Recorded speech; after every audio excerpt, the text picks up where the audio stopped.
Good afternoon, ladies and gentlemen, boys and girls, and welcome to the Forks of the Thames in beautiful Labatt Memorial Park for a Sunday afternoon contest between the Brantford Red Sox and the London Majors, two teams that are on polar opposite sides of the standings. The Majors just recently into first place after a big win last night, and the Brantford Red Sox sitting at the bottom at 0-17 on the season. We bring you up now into the Game Day London broadcast booth. Dylan Baker accompanied by Reece Doumani for this afternoon's contest. Reece is the play-by-play voice of the Brantford Red Sox for all their home games at Arnold Anderson Stadium this season. Reece, it's a pleasure to have you in what should be an interesting contest this afternoon. Yeah, thanks so much for having me here. Excited to be at Labatt Park. It's always fun to be a fan here, but to get up into the booth, this is exciting, and I think you couldn't have said it any better. The Majors at the top, passing Welland, and Brantford all the way at the bottom, still looking for win number one. It's been a struggle, but I think there's a positive because the last three games have been really good for the Sox. Let's talk about those last three games a little bit, especially last night in Barrie. It was a walk-off win for the Barrie Baycats, but the Brantford Red Sox played a very good game. A 3-2 victory for Barrie on that walk-off, as mentioned. Still overall a good game for the Sox. Yeah, and that's the one thing that they've been building towards is just being in ball games past the fourth and fifth inning. And in the last three, it's been within 3 runs. Obviously, last night it was a 1-run ball game, and it was just a matter of a hit by pitch, a pass ball, guy gets into scoring position with nobody out. Really tough to defend that, especially when you haven't gotten in the win column. You're not going to get the bounces that, say, the Majors or Jackfish are going to get when you're in that first or second spot. But yeah, the ball has started to fly off of the Red Sox bats, and we saw it again last night. Liam Sutherland, back-to-back games with a home run, and he's been one of the hotter hitters of late, and he has to be. He's experienced at the university level, University of Waterloo, and he's had to be a guy to provide power. As Shamil Ubiera no longer with the team, he was that guy. He was supposed to be that guy coming in, but just didn't happen. So it's been Sutherland and Burdett who have had to step up as those power guys, and they have. And last night you saw it with Sutherland's solo shot.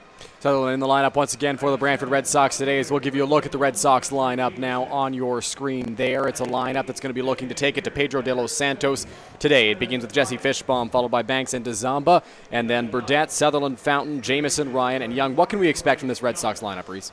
So it all starts with Jesse Fishbaum, and it's too bad that Gianfranco Morello wasn't back. He was the guy that, he got the dugout up at the beginning of the game as that leadoff guy. He was the one that everyone looked to provide that excitement. And Fishbaum has to step into that role, and he has so far this year. He's someone who's never negative. He's always up. He's always ready to play ball, and that's where it starts. If he's not up right at first pitch, it's going to be a rough afternoon for sure. And then, like I said, DeZamba, Burdett, those are the two veterans that have to keep it up. You look at all the young guys, all the juniors that the Sox have had to use this year, they're looking up to DeZamba and Burdett with the experience they have in this league. DeZamba obviously with the Cardinals before Brantford, and then Burdett having his 1,000th at-bat just about a week and a half ago. So it's really that top 4 or 5 guys with DeZamba and Burdett right in the middle that if they're going, then we're going to have a pretty good ball game this afternoon. Well, we're looking forward to it up here in the broadcast booth as we take a look now at the meeting on the mound in this contest. Pedro de los Santos gets the ball for the London Majors, and on the other side, Sean Hood Tidman, a former Major, gets the ball for the Brantford Red Sox. Yeah, Sean, he's making a start today, and that's not something we've seen this year. He's been that middle to late-ish reliever for the Brantford Red Sox, so we'll see what happens today. It's going to be a bullpen day. We got the word from a couple of the guys before the game that they are going to use a lot of arms, so it's a matter of how long he goes. 2, 3, 4 innings, kind of that opener role, if you should say. And with the Red Sox and Majors facing off once again on Wednesday night, they're also going to have to make sure that the bullpen arms are preserved and ready to go for that Wednesday contest. I know the Majors this weekend played a 3-3 Friday night against the Barrie Baycats, yesterday in Welland, and then here today against Brantford once again in action on Wednesday. So managing that pitching becomes all the more important. Yeah, and Sox are in the same spot, 3-3. They were, like you said, they were in Barrie last night, so tough few hours for them, less than 24 hours, and they're back at it here today. Yeah, it's so important, and like I said, there's going to be a lot of arms, and a lot of them are young arms. Talk about junior call-ups for the Sox. We're going to see the majority of the pitchers for the Sox today probably part of that junior team. It's just that's been the year for the Sox, and it's unfortunate, but there's going to be a lot of young arms.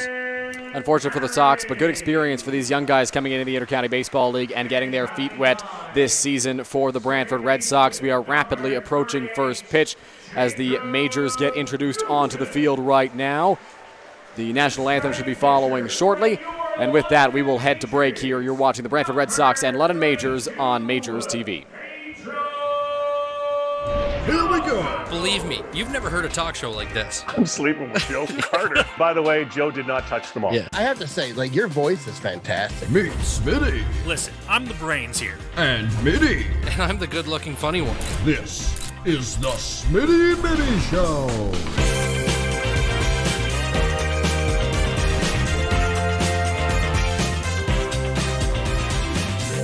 Catch new episodes of the Smitty and Mitty Show wherever you get your podcasts. Here at EatHealthyEats.ca, we believe that a healthy diet and good nutrition shouldn't have to be sacrificed for convenience. That's why we deliver the meals to you so they're ready when you need it, even with your busy schedule. On our website, it's as easy as 1, 2, 3. Start by picking your meals from our seasonally curated menus made from local produce. And after that, the rest is up to us. We'll cook, package, and deliver your meals right to your door twice a week. Then eat and repeat. It's that easy. EatHealthyEats.ca, from farm to folks. Go beyond the scores and get to know the athletes who call the Forest City home. Game Day London brings you in-depth stories and conversations about London's major teams and athletes. Whether it's the London Knights, Nationals, or Lightning, or even your London Majors, Game Day London has you covered.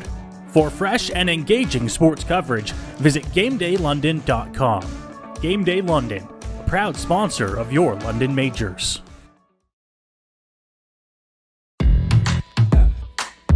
My name's Tiffany Creasy, and I take care of the sales and marketing at Rickard Promotions and Recognition. Some of the things that we do at Rickard Promotions and Recognition is we bring your brand to life. We kind of put your logo on anything that you can give away or brand, and we can service clients right across Canada. At Rickard Promotions and Recognition, we can take care of your designing of your logo, for any artwork that you need done, for the branding. And a lot of people don't realize we can do that here. We also have our in-house production that we take care of your order from start to finish right here at our one location. So with keeping everything in-house, from graphic design to in-house production, we're able to get you your order a lot quicker with a faster turnaround time. We'll help gather your ideas together, give you some options to kind of narrow down the search for you, whether it be from your apparel to promotional products. And from there, we'll get your mock-ups done, proofs done, order done, and the quality control is right there all along the way for you.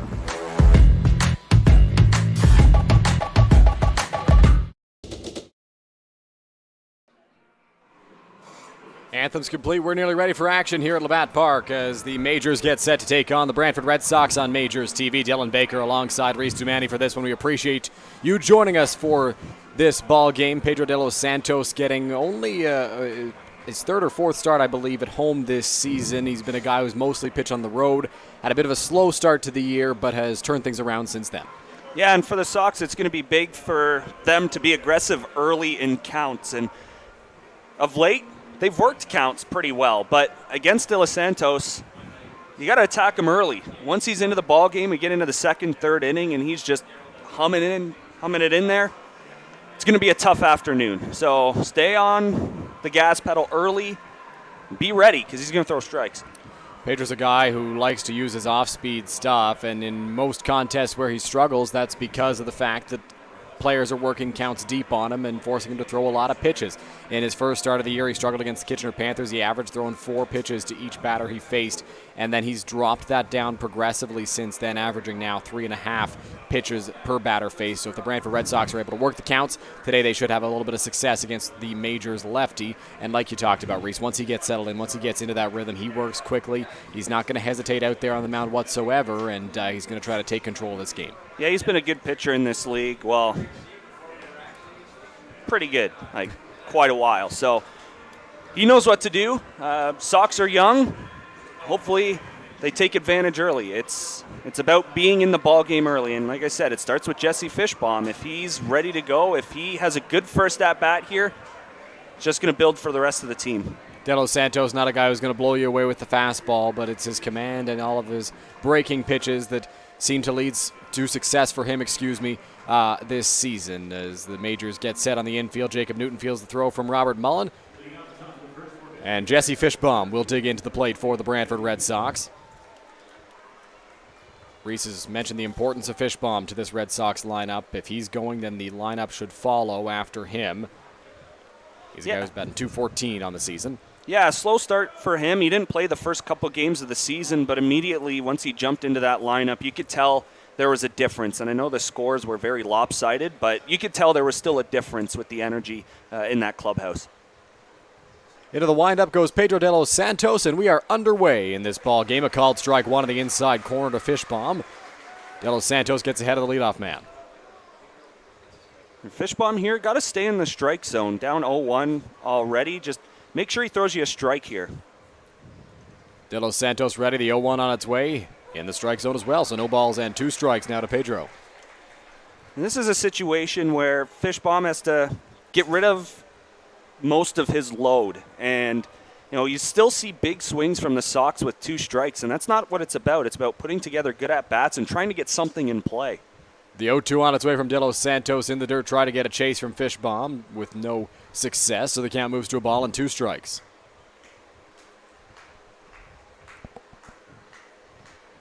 De Los Santos will often go back to the back of the mound, play with the rosin bag a little bit, try to reset before a big pitch. 1-2 on the way to Fishbaum.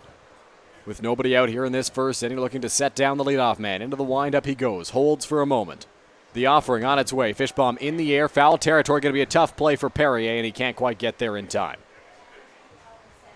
Yeah, good job to foul off a really good pitch. And like you said, took a little bit of a pause there, trying to, mess the timing up of Fishbaum there. But a good job by the Red Sox leadoff man, fouling it off, staying alive. That pitch from De Los Santos got in on Fishbaum's hands. Here's the 1-2 on its way. Fouled off once again. Good battle brewing here between De Los Santos and Fishbaum. Yeah, and this just sets the table for the entire Red Sox afternoon. When that bench is quiet, it's not a good day at all. And too many times we're seeing that in the first and second inning. And of late, it's been good. The bench has been up late in ball games. So we'll see if that transfers over here this afternoon. Another 1-2 on its way from De Los Santos. In the air, foul territory. Mullen will give chase towards the screen, and that will be a foul ball. So another pitch fouled off by Fishbaum. Yeah, bullpen day for the Sox. Let's see if they can do the same for the Majors. Good battle, and that's what you want your leadoff man to do. See as many pitches as possible, and then report back. And, give as good a scouting report as you can to the rest of your teammates. It's allowing the guys that follow Fishbaum, the 2 through 9 hitters, to see a lot of pitches from De Los Santos, see how he attacks guys in different counts, and see how he tries to bounce back from a lot of foul balls. Another 1-2 on the way from Pedro. Into the windup he goes. The offering. That's a line drive into right field. It's sinking quickly. Reichstein in, and he'll make the grab for the first out.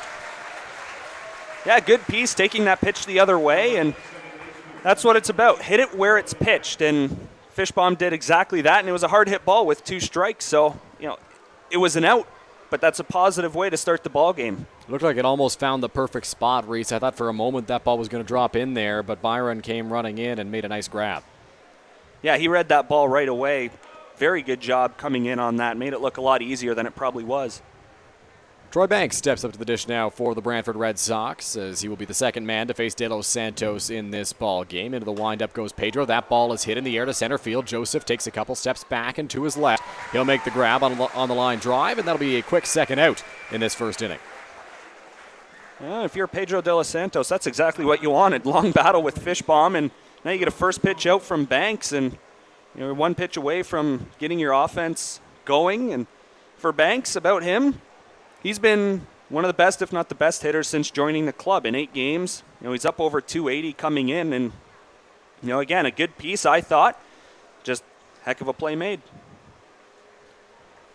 That'll bring up John DeZamba. You talked about it, Reece, in the pregame show. He's a guy who's been around the league for a while, has lots of experience and lots of success in this league. He'll be looking to get the Red Sox first hit, as that one's ripped right back up the middle. Just misses the head of De Los Santos on a hard line drive single into center field. Yeah, DeZamba has been a really nice addition to this Sox club. He joined the team about halfway through last year and just, had a tough start. Obviously, not playing in quite a while, comes in, not the greatest end of the regular season, or to the beginning of his season, you could say. But once he got into the playoffs, he started to heat up, and it's the player that the Sox expected, and it's just kind of transferred in so far this year. That veteran presence for the Sox, and he's played everywhere, and that's exactly what you want your veterans to do. That'll bring up another veteran, and Nick Burdett. He hits that one on the ground. A tough hop on Perrier. He's going to look to beat Burdett back to the bag. He will have plenty of time and gets back there to record the third and final out of this first inning. So after a long battle with Jesse Fishbaum, a couple quick outs for De Los Santos with a hit mixed in. Yeah, take that as a positive if you're the Sox. Doumani is a very early swinger in counts, and we saw him rip a base hit up the middle, but still a positive inning. That's what you got to look at it as. 0-17. Take the positives when you can get them. De Los Santos threw, I believe, 6 or 7 pitches to Fishbaum and finished the inning with just 10 pitches. So a good job by Pedro of being more efficient with the next few batters. As we'll take a look now at the London Majors lineup, brought to you by EatHealthyEats.ca. Right at the top, we've got Austin Wilkie, who hit his first home run of the year against the Hamilton Cardinals not long ago. Byron Reichstein draws back into the lineup after he signed with the team on Friday. Cleveland Brownlee, Robert Mullen, Starling Joseph, the dangerous top of the order for the Majors. Gibson Kraminski has had a very good year as well for London ever since coming over. And then Keith Cantel, who's got 3 home runs this season, is followed by Dan Perrier and Jacob Newton. Yeah, if you're Sean Hood-Tidman here, that lineup's tough, and you're not going to get a whole lot of hitters off, and you just got to locate. His problem has been his command at times, and again, he hasn't thrown the most innings this year, but he's got to keep the ball down. When he misses, it's up, and whether it's in the zone, whether it's not, that's where the problem has been, and it's kind of a common theme with this Red Sox pitching staff, but that's just it. It's not like they're following through. It's the release point isn't just there early enough in the game, and they get themselves into trouble too early. So look for that right from the start. If he's shooting these, if he's painting the corner on the outside part of the plate, then it's going to be a good day for him. But again, it's just a matter of how long he's actually going to go here this afternoon. Sean Hood-Tidman, I believe, had an opener scenario or a bullpen day type situation when he was with the Majors in 2019, pitched a couple of innings for them, and had a quality outing in that contest. But yeah, as you talked about, Reese, the command's been the issue for him so far this season. 8 walks to just 3 strikeouts in 5 innings pitched. Yeah, and some of it's not on him. Some of the situations he's come into the ball game, we've seen a lot of bases loaded situations that he's had to come and try and get out of, and he's gotten out of a couple, but he also hadn't. And it's tough spots here. He's going to get a fresh slate. Starting the ball game, nobody on. Do your magic. Let's see it. So Austin Wilkie will step into the batter's box. He'll be the first man to face Hood-Tidman in this ball game. The first offering on the way. Wilkie swings through that one. It's 0-1. Yeah, former Red Sox Wilkie. It's nice to see him have success. He didn't have the biggest year when he was in Brantford, but to see him play as well as he has with the Majors this year and last, it's good to see. That one misses outside. Wilkie's such a good guy as well, so one of the kind of guys you like to root for, and you love to see the success from Austin Wilkie. Hood-Tidman looks in for the sign. Into the windup he goes. The 1-1 on the way. Swing and a miss on a fastball up and in. Yeah, for Hood-Tidman, even if you're not throwing strikes, but you're getting swings and misses, and I think that's what you got to realize is you don't have to get a guy out by throwing strikes, and as good as it is to be in the strike zone, you can get guys out by missing. That one's going to miss high, so 2 balls and 2 strikes to Wilkie now. Yeah, looks like breaking ball there just didn't break, stayed too high. An easy take for Wilkie. Hood-Tidman going to try to reset. Get a better grip on this baseball. The 2-2 on the way to the Majors. Left fielder in the ball game. Hits that one high on the infield. Doumani moving over. And he's got it for the first out. Yeah, nice start here by Hood-Tidman. You wanted to get that first guy.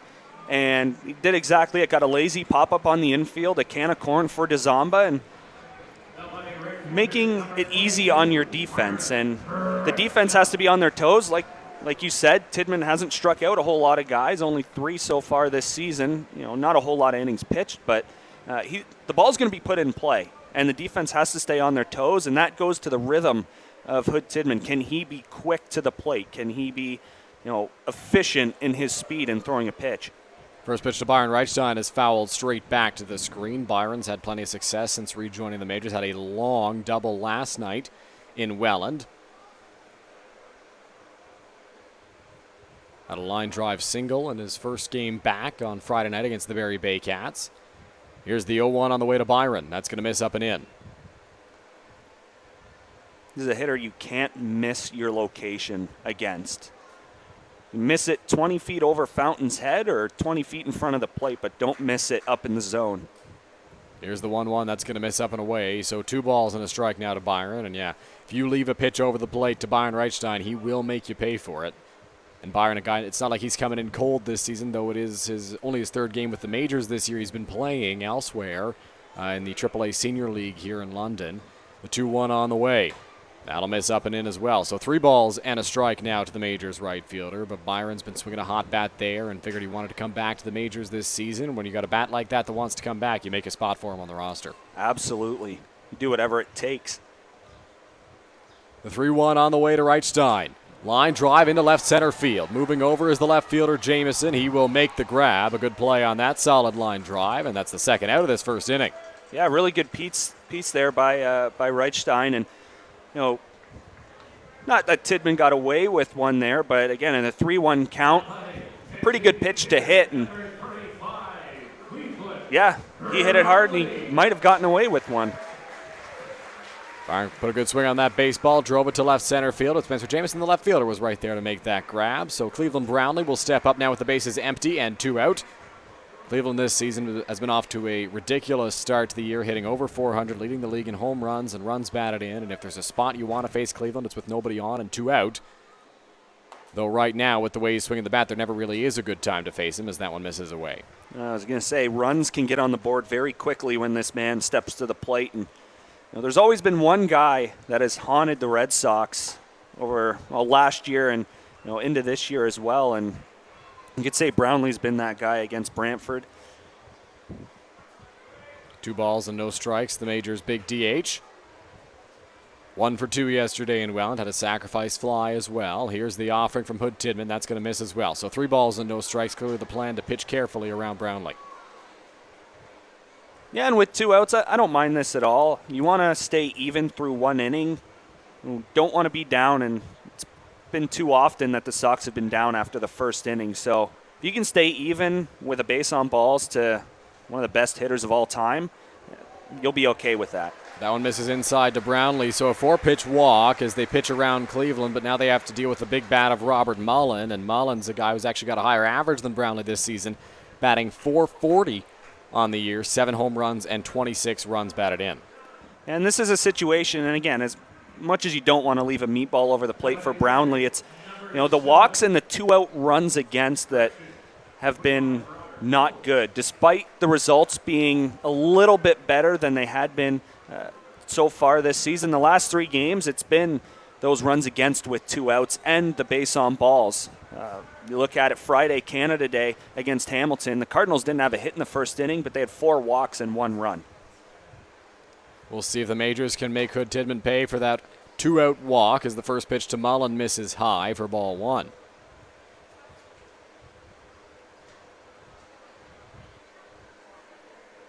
Mullen digs into the batter's box. Hood Tidman looks in for the sign, peeks back at Brownlee and comes set.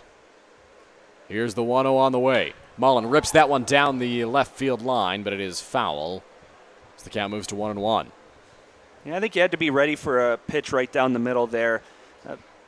Hood Tidman has just always gotten into a rhythm where you'll just see ball after ball after ball, and you knew a strike was going to come eventually, but for him to get back in the zone, and that's just a hard strike for Hood Tidman. He's going to be all right with that.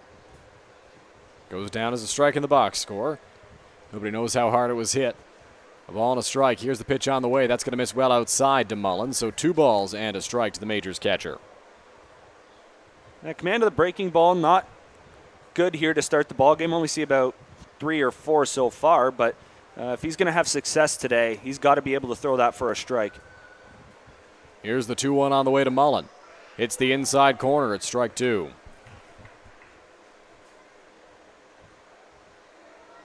Brantford with the only hit in this ball game. It was a John DeZamba single. Majors still looking for their first base hit. They have a base runner in Cleveland Brownlee who walked. 2 balls, 2 strikes, 2 outs. The pitch on its way from Hood Tidman.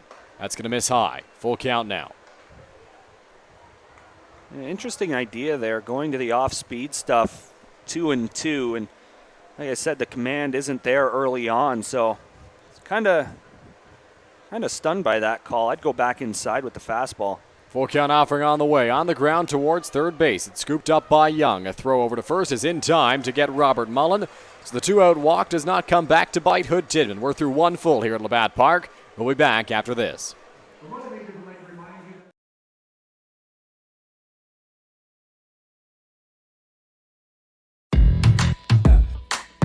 My name's Tiffany Creasy, and I take care of the sales and marketing at Rickard Promotions and Recognition. Some of the things that we do at Rickard Promotions and Recognition is we bring your brand to life. We kind of put your logo on anything that you can give away or brand, and we can service clients right across Canada. At Rickard Promotions and Recognition, we can take care of your designing of your logo for any artwork that you need done for the branding.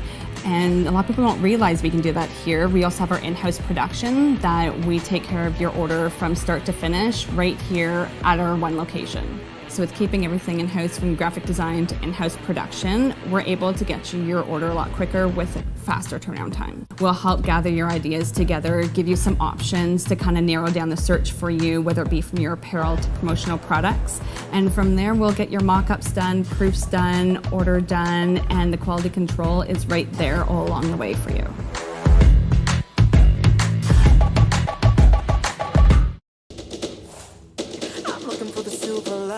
So tell me where it hides. I know I got some lightning currents running through me. I found that silver lining on the inside of me. Yeah. Welcome back to Labatt Park. Second inning about to get underway here between the Majors and the Brantford Red Sox. No score after 1, and a good job by both arms on the mound in that first inning. Yeah, 1 base runner each, but really didn't faze them. No one got past first base, so yeah, take that and just work your way in. De Los Santos, we'll see if he settles in here. We'll see if the Sox can stay aggressive but still work good counts for the Majors.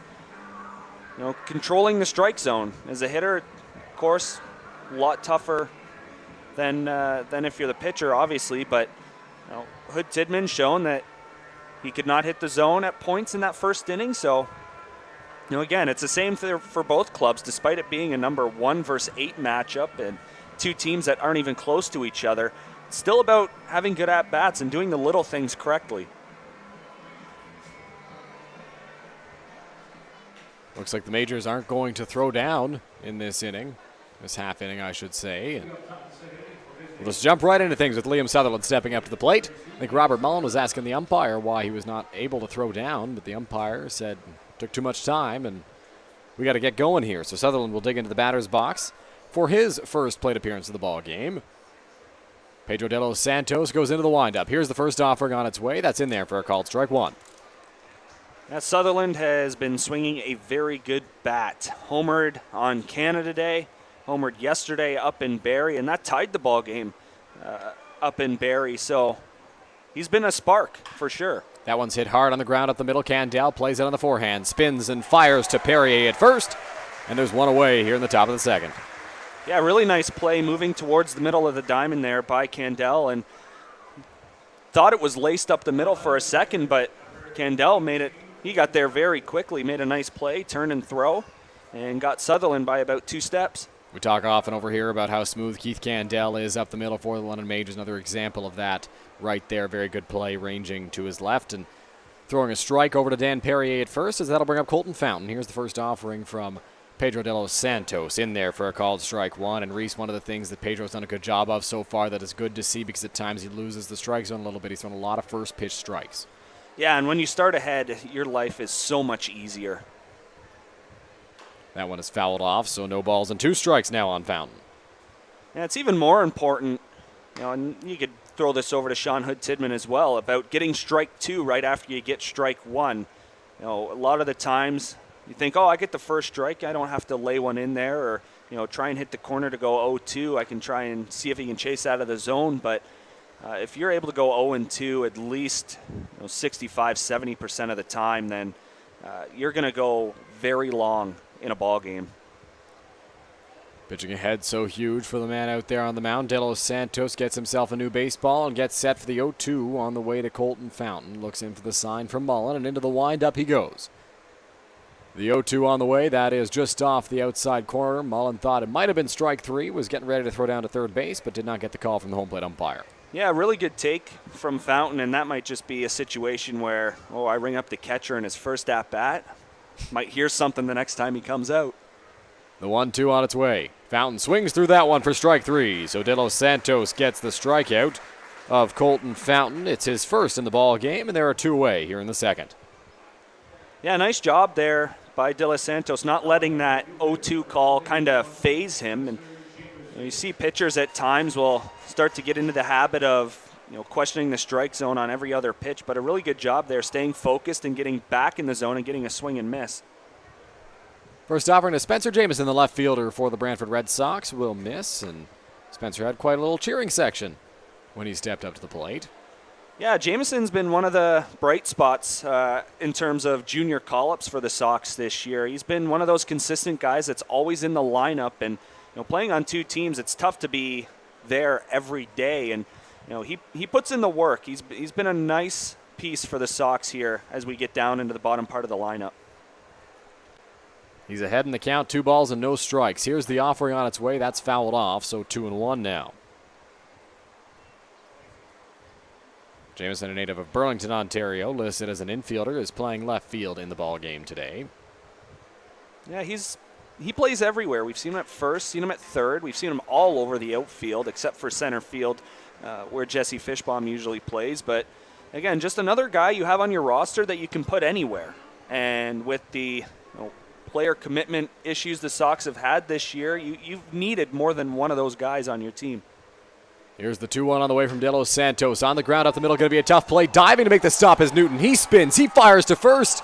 Not in time. A great play by Jacob Newton, but could not record the out despite the best efforts of he and Dan Perrier. Hey, heck of a play by Newton. And, that's a single all day. There's no chance of extra bases there, but it's just the little things in ball games that you can do to keep your pitcher pumped up if guys are getting on. Jamison's safe at first, but still, that heck of a play by Newton. Whenever you have the chance to get dirty, you got to do it.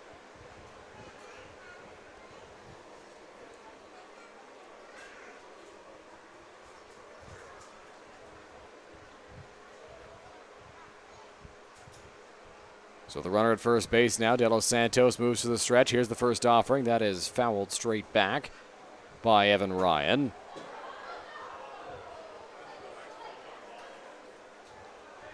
Evan Ryan, another one of those junior guys who has put together really good at-bats in his time up with the senior club here. He's got a 3-run home run on his stat line this year in his first really full season. He saw a couple at-bats last year, but again, with the troubles of finding guys, Evan Ryan has been the designated hitter quite a bit over the last few weeks, and it's just about putting in work for these junior guys, giving yourself an opportunity for future playing time. That ball is belted to right field. Reichstein going back. It's off the wall. It'll come to Starling Joseph. Rounding third and being waved home is Jamison. The throw will come into second base. It's an RBI double for Evan Ryan, and the Brantford Red Sox have taken an early 1-0 lead.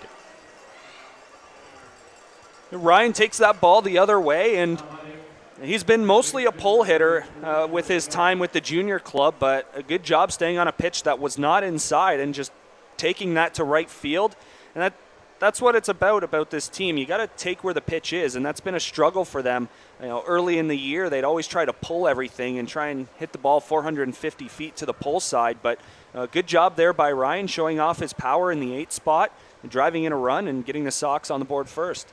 If you're a power bat, it can get so tempting to try and pull that baseball, but if you're able to stay with it and drive it the other way, that's such a valuable asset to both your skill set and the team. As the first pitch to Jordan Young misses inside.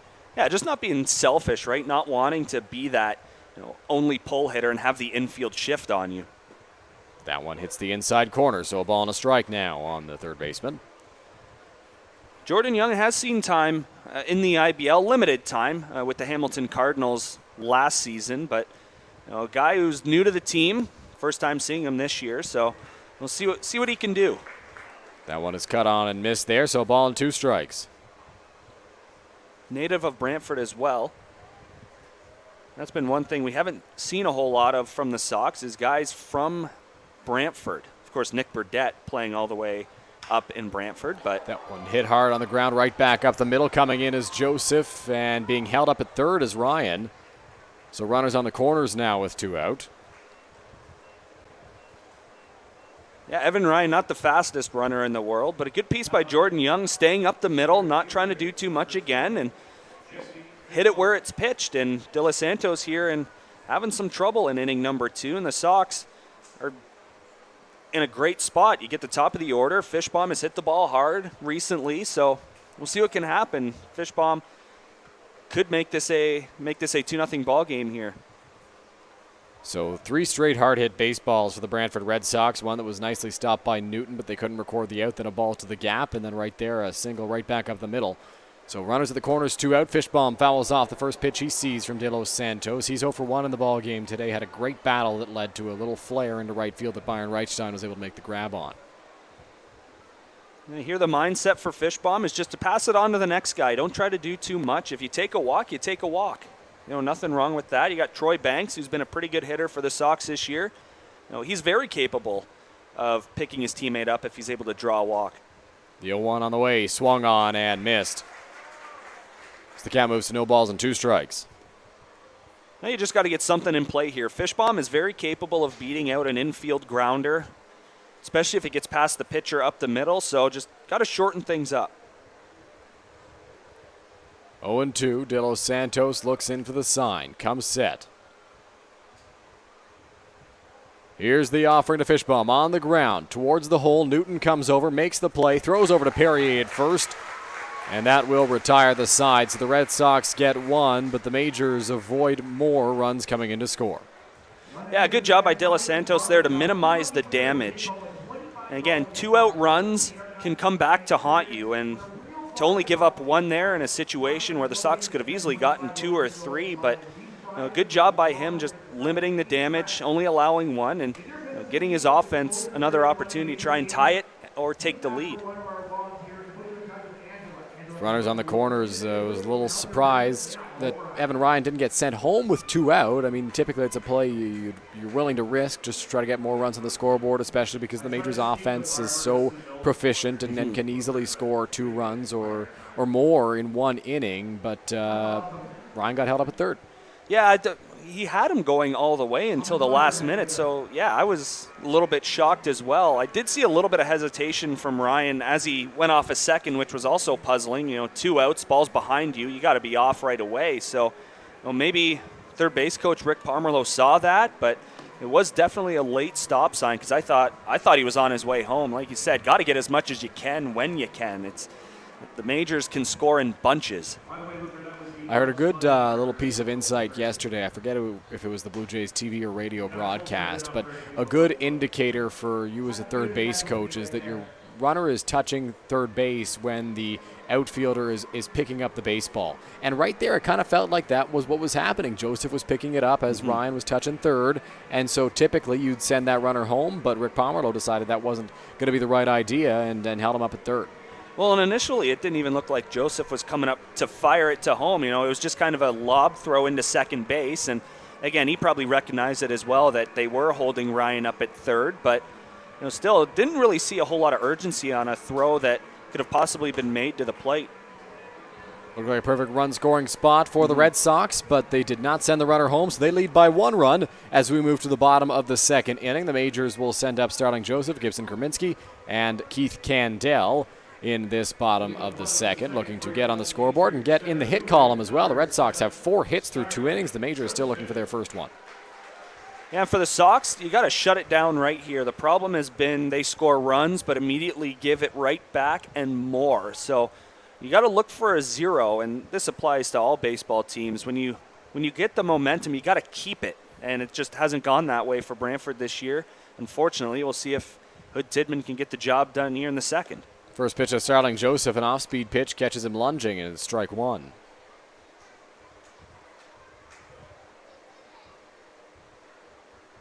But Tidman looks in for the sign from his catcher Colton Fountain. Into the windup he goes. The 0-1 on its way to Joseph. Ripped to left field. That's going to get down. That's going to be extra bases for the Majors center fielder. Joseph will round first. He'll dig for second. And pull up there easily with a stand-up double. Yeah, good piece after swinging at a ball that was not in the strike zone by Joseph. And he was all over that pitch. Looked like a meatball right down the middle from Hood Tidman. And hitters like that aren't going to miss it. And again, you can't take a hitter off with this Majors lineup. It's just, you can't. That's the way it's gone. Majors in first place again, coming off a championship last year. They're going to be good. They're ready to start a run of a few championships in a row, right? They want to be the Brantford or Barrie team that wins 6-7 championships in a row. Feels like when a team wins a championship in the IBL, they win them in bunches. Brantford had their dynasty. That was followed by Barrie's dynasty. And the Majors looking to start a dynasty of their own after not winning one since 1975, getting the big championship last year. It was a fun run to be a part of, and they want more this season. It's been evident that the team is hungry for more all year long so far, and the offense has been one of the bigger bright spots for this team. Jose Arias on the mound, Owen Boone as well, have been fantastic. And just getting Cesar Cabral the other day to pitch out of the bullpen for the Majors. He's got great stuff, former big leaguer. So the Majors are in a very good spot as they look to repeat. Gibson Kerminsky at the plate. The first pitch from Sean Hood Tidman is going to miss high for ball one. You talk about not taking hitters off. Another guy who's well over 300, 348, is Kerminsky. So, again, for him, maybe even just look to get the ball on the right side here, get that runner over to third with less than 2 outs, and give your team an opportunity to try and even it up. DeZamba comes in behind Joseph. No throw over. Kerminsky turns on that pitch, but well foul. Kerminsky has played 12 games for the Majors this season, has 12 runs scored, 9 runs batted in, and 4 extra base hits, 4 doubles. So we'll see if he's able to drive Joseph home. Runner in scoring position, nobody out. You got 3 chances to drive that runner home from second. Yeah, and of course, a leadoff double, you always like playing for a big inning.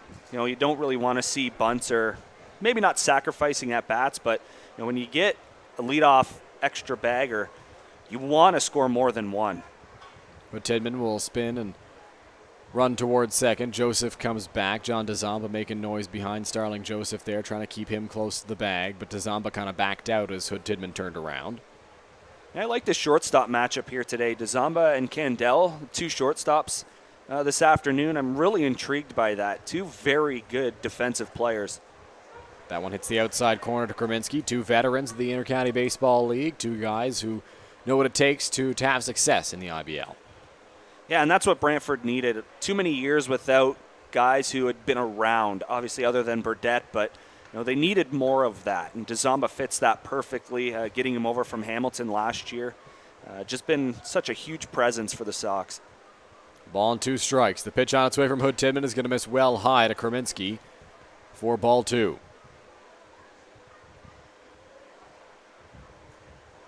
And Hood Tidman here just got to find a way to shoot knees. You know that they're going to look for that big inning, and if you can get a ground ball, obviously he's hoping it's on the left side somewhere, but even on the right side, just try and get an out here. And again, like De Los Santos did, don't give up more than 1. Minimize the damage as much as possible.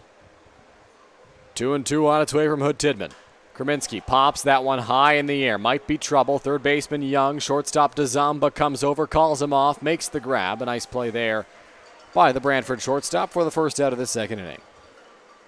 Yeah, that's shortstop ball all day, and obviously if Jamison is there, the outfielder takes precedence over him, but you get into trouble there where you get in the Bermuda Triangle, and you see there Jordan Young getting some advice from DeZamba on how to play balls like that when you have 3 guys going for it at the same time, and you get into trouble with collisions or just the lack of communication and the ball drops. So good on DeZamba there to kind of talk Young through that process and, hey, you're going out, but I'm also going, and nobody was at third base. So you got to recognize it early and make sure that, as you're going for the ball, but there's got to be a guy at third because of the runner at second. Luckily, Joseph did not make an attempt to move up. He still stands over there at second for Keith Candell. Here's the first pitch to Keith. That one's going to miss the outside corner for ball one.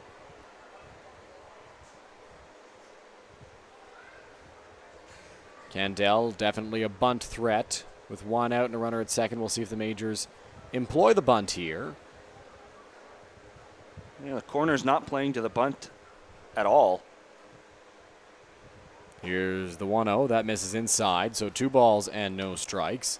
And Keith also a guy who could beat one out, so if you're not playing the bunt and Candell elects to drop one down, he might not just be looking for a sacrifice. He might be able to get on first base.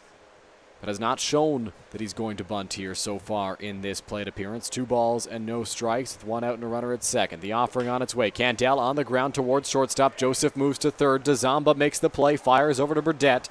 And that's the second out of this second inning. Yeah, nice job by DeZamba. Like you said, Candell can beat out anything on the infield, and a good job there coming in on the ball, getting rid of it really quickly, and then on Nick Burdette immediately realizing, hey, Joseph's on third base, and he could, if we're not paying attention, cross the plate and tie the game. So he was immediately looking over at third base, making sure that he just stayed there and just moved up 90 feet. So a good play all around there from DeZamba and Burdette.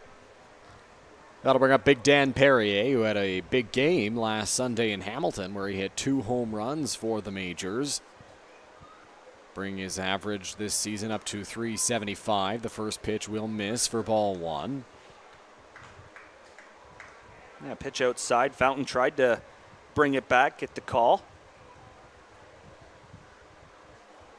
Seen that a lot this year with all of the Red Sox catchers, a lot of glove movement, and it's actually cost them a few strikes because that's telling the umpire it's a ball. That one misses high, and with all the talk about receiving and framing and all that stuff behind the plate, if you move that glove too much, it's going to work against you. Like you touched on there, Reese, if the umpire sees too much movement, they're going to say, well, that's a ball. I'm not going to call that pitch. Even if it's close to the strike zone, even if it's a borderline pitch that you may normally get, if there's too much movement, that call's not going to be made. As that one misses side of Perrier, 3-0. Yeah, and that just gets everyone on the umpire, right? It ruins their day, and everyone starts questioning everything, right? It just doesn't work out good for anybody. And, obviously if you can steal a strike like that, it works out for the defensive team. But still, it's not a really good look. That one's going to miss high to Dan Perrier, so it's a 4-pitch walk to the Majors' first baseman. And that'll bring up Jacob Newton with runners on the corners and 2 out. But Tidman got to take a deep breath here. Fountain going out in front of the plate and just kind of talking him through it. I'm sure having a discussion about what they're going to do here first and third, but, just got to take a deep breath, and that looks like that's what he's doing right now, taking a walk around the mound and reset everything. Clean slate, new batter. Just got to get 1 out.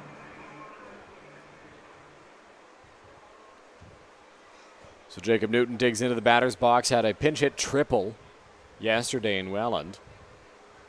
Here's the first offering. That is going to hit the inside corner for strike 1. You got to get Newton here. You don't want to get back to the top of the lineup with the bases loaded.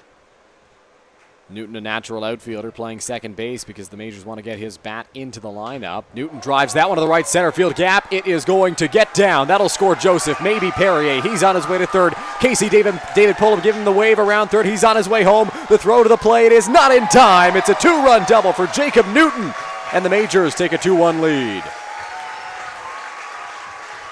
That's exactly what you want out of your number 9 hitter. Put a charge into the lineup as you head back to the top, and Newton did exactly that. Finds the gap in right center field. Hit the ball hard. Got 2 runs in, and just like that, the Majors are on top, and they're ready to do more damage because Newton does a great job, turns it over, and top of the lineup's ready to go. Mentioned how the Majors just want to get Newton's bat into the lineup because he is so good at the plate, and right there another example of it. Drove that ball to the right center field gap. And a great job by Dan Perrier getting a good jump on that baseball, able to score all the way from first on that ball into the right center field gap. Yeah, it makes you look at that play again in the top half of the second, wondering if they really should have sent Ryan now. That one's fouled off by Austin Wilkie, the Majors left fielder and leadoff man. But right away, it felt like that could be a decision that comes back maybe later on in the ball game, and you think about it and you're like, maybe the Red Sox should have sent him home. I'm firmly of the opinion that they should have sent Ryan on that ball. At least try it, right, with 2 out. Yep. Yeah, early in the ball game, top of the second inning, right? Still looking for win number 1. You gotta do whatever it takes at this point.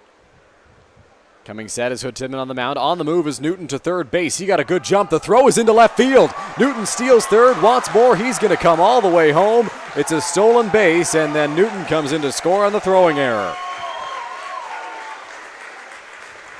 Yeah, Hood Tidman really not paying a whole lot of attention out there at second base, and that's what Newton recognized. A really good job by him. Heads up base running, and yeah, even the throw on that play by Fountain, not something you see too often from him. One of the stronger arms on this team. So, all around, just an odd play for the Sox. Not paying attention at all. The runner at second, and really bad throw by Fountain. That pitch was a bit of a tough one to throw on for Fountain. It was low and outside. It was an off-speed pitch, so he had to kind of get that ball, reach over to get it, and then get back, turn his momentum the other way, and throw over to third base, and the throw just got away from him into left field. Happens when you're behind the plate. Into the windup goes Hood Tidman. The 1-1 on its way. Hits the outside corner 1-2. Another factor, perhaps, is that Fountain might have had to rush that throw a little bit because he saw the jump that Newton got. It was a very good one from second base. Yeah, it was. I think that base was stolen the moment that Hood Tidman lifted that left leg. Here's the offering to Wilkie. That'll miss high, and it's ball 2. And sometimes even there, you look at the pitch, you look at the jump the runner got, maybe just hold the ball if you're Fountain. Try to not make something, make a situation worse than it already is. Move up 90 feet, but it's still a chance to get out of the inning down by 1. But with the throwing error, obviously, it's now a 3-1 ball game. So the 2-2 to Wilkie misses outside, and we'll have a full count pitch with 2 out to the Majors left fielder. Wilkie 0 for 1 in the ball game. Into the windup goes Hood Tidman. Here's a 3-2 on its way. Inside, ball 4. Hood Tidman wanted that call, looks skyward as Wilkie trots over to first base. And Fountain held it there a little bit extra, a little bit longer there. And again, close pitch, really good take by Wilkie. But, again, a pitcher that's struggling, you want that call. It's just sometimes if you're not finding the zone, and not that, Hood Tidman has had really bad problems today. 2 walks has not been good, but when you're 0-17, some of the calls you might not get. Probably feels like you're not getting any of those borderline pitches when you're 0-17, just struggling on the year. Feels like nothing's going your way. The first pitch to Byron Reichstein is in there for a strike, and possibly some of the frustration for Hood Tidman was that he had to extend this inning to face Byron Reichstein with a runner on base. Yeah, no, that's never a good thing. We'll see if it comes back to bite him. The 2-0 walk that he issued in the first did not. Here's the offering. Wilkie on the move. That one's a called strike. The throw to second is into center field, but a nice backup there by the Brantford Red Sox. And so Wilkie steals second base.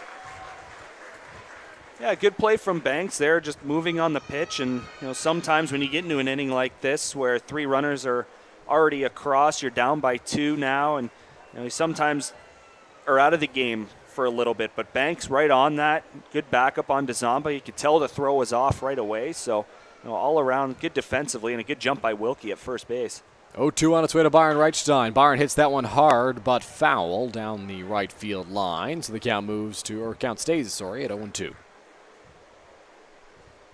Just got to erase everything that's happened this inning. Hood Tidman, clean slate. You got one of the best hitters. 2 strikes against him. Don't have to throw a strike here. The 0-2 on its way. That's going to miss low and inside to Byron, so a ball and 2 strikes. There's nothing over the heart of the plate. Obviously, very tough out, so you got to find a way somehow. Possibly a waste pitch there from Hood Tidman, and has room for at least one more if he wants to try to get Byron to chase outside of the strike zone. The 1-2 on its way. Reichstein lines that one right back up the middle. Going to be a tough play for DeZomba. He bobbles it.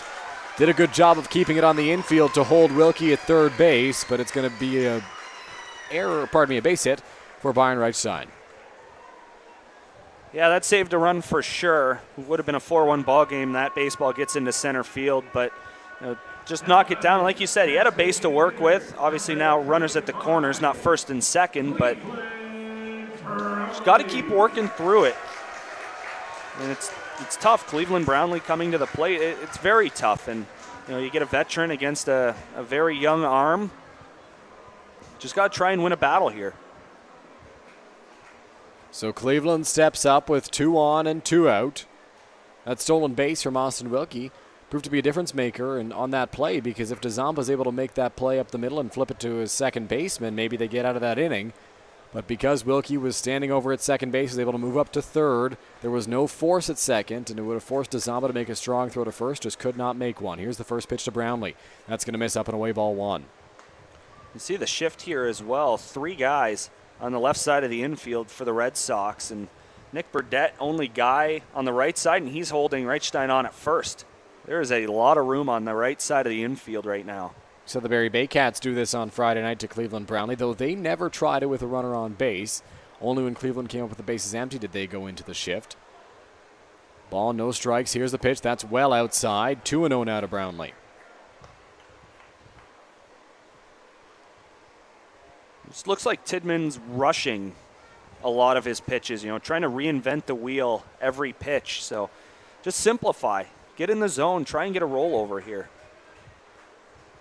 We'll see if he can do that on 2-0. Hood Tidman comes set out there on the mound. Here's the pitch. Brownlee swings through that one. Strike 1. Yeah, he just tried to put 3 on the board there. Very big swing from Brownlee. And he's got to work the zone, work the corners. And again, it's just part of the game plan. You got to look at it as nothing over the middle of the plate. Time called by Cleveland Brownlee. I believe he's adjusting his belt at the moment. Bit of a wardrobe malfunction. It happens. Yep. There's a wardrobe malfunction on Friday night here at Labatt Park. Juan Benitez out there on the mound.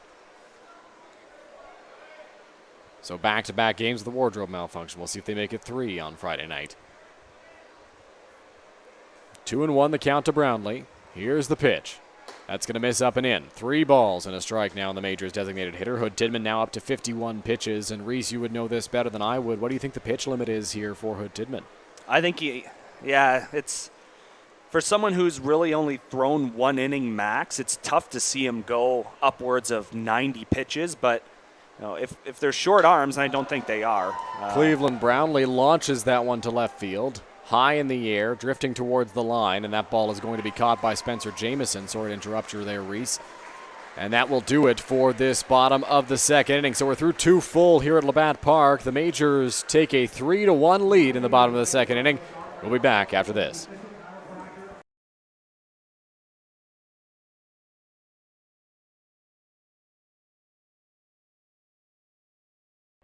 Here we go. Believe me, you've never heard a talk show like this. I'm sleeping with Joe Carter. By the way, Joe did not touch them all. Yeah, I have to say, your voice is fantastic. Meet Smitty. Listen, I'm the brains here. And Mitty. And I'm the good-looking funny one. This is the Smitty Mitty Show.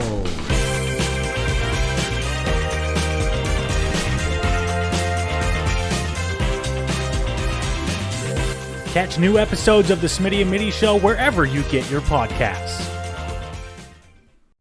Here at EatHealthyEats.ca, we believe that a healthy diet and good nutrition shouldn't have to be sacrificed for convenience. That's why we deliver the meals to you so they're ready when you need it, even with your busy schedule. On our website, it's as easy as 1, 2, 3. Start by picking your meals from our seasonally curated menus made from local produce. And after that, the rest is up to us. We'll cook, package, and deliver your meals right to your door twice a week. Then eat and repeat. It's that easy. EatHealthyEats.ca, from farm to folks. Go beyond the scores and get to know the athletes who call the Forest City home. Game Day London brings you in-depth stories and conversations about London's major teams and athletes.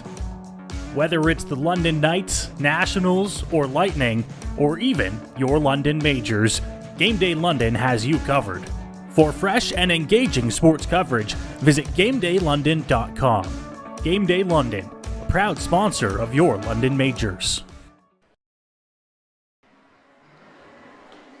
Welcome back to Labatt Park. Third inning about to get underway here. between the Majors and the Brantford Red Sox. All the runs in this ball game came in that last inning. The second inning saw 4 total runs between the two teams, 1 for the Brantford Red Sox in the top half and then 3 for the Majors in the bottom half. And the Sox can't let that get to them. 3 more 2-out runs against. And it's probably at least 90% of the runs the Sox have given up over the last 4 or 5 games have been with 2 outs, whether it's been defensive mishaps or walks or just the other team hitting the ball. So, again, through 2 innings, you're still out hitting the Majors. And again, it's a 3-1 ball game in favor of the home side, but take that. Take the little things as positives right now. You've got the 2, 3, 4 hitters due up, so just got to look at it as it's our turn to put up 3. Good spot in the order for the Brantford Red Sox right here. Troy Banks will lead things off for Brantford. The first offering from De Los Santos on the way. That's going to miss for ball 1. Banks lined out to Starling Joseph in his first trip to the plate.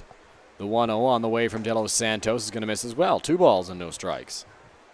See what Banks is thinking here, 2-0. It's, he was aggressive in his last at-bat. That out was made on the first pitch, so, good at-bat here to start. That one hits the inside corner. Banks doesn't like the call too much. And it's strike 1.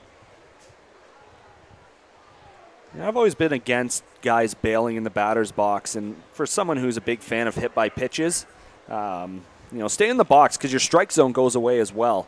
And that's essentially what the umpire's seeing. If it's borderline, but you bail hard as if it was going to hit you in the rear end, then more times than not, you're going to have a strike called against you. Count moves to 2 balls and 2 strikes now on Banks after he fouled off the last pitch from De Los Santos. Into the windup he goes. Here's the offering. That's inside. Nearly hit Banks on the elbow. Just missed him, and the count moves to full.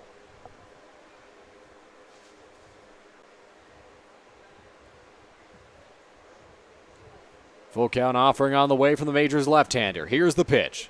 Banks in the air. Going to be a tough play just over the head of Kraminski into left field. He'll have to pick that one up himself because it was going to be an even longer run for Austin Wilkie. And so it's a base hit for Troy Banks. Yeah, really good at bat from Banks. Gets it to 3-2 and just a little looper. And you don't have to hit the ball hard every time. Sometimes the bloop hits win you ball games. And for him, running hard out of the box, he thought about 2 right away, but obviously would have been out by 20 miles there. But again, it's just the good at bats. They got to string them together. It's been few and far between for them. Here's the first pitch of John DeZamba inside for ball 1. No. That clip him? There's no call from the home plate umpire. DeZamba says it hit him. I think he's saying it hit his jersey. Home plate umpire shaking the head right now, and DeZamba's going to have to walk back to the plate, trying to plead his case.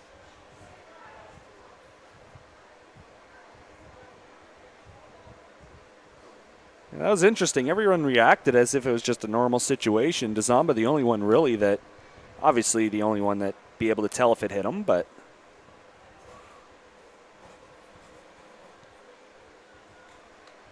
So DeZamba will reset, step back into the batter's box.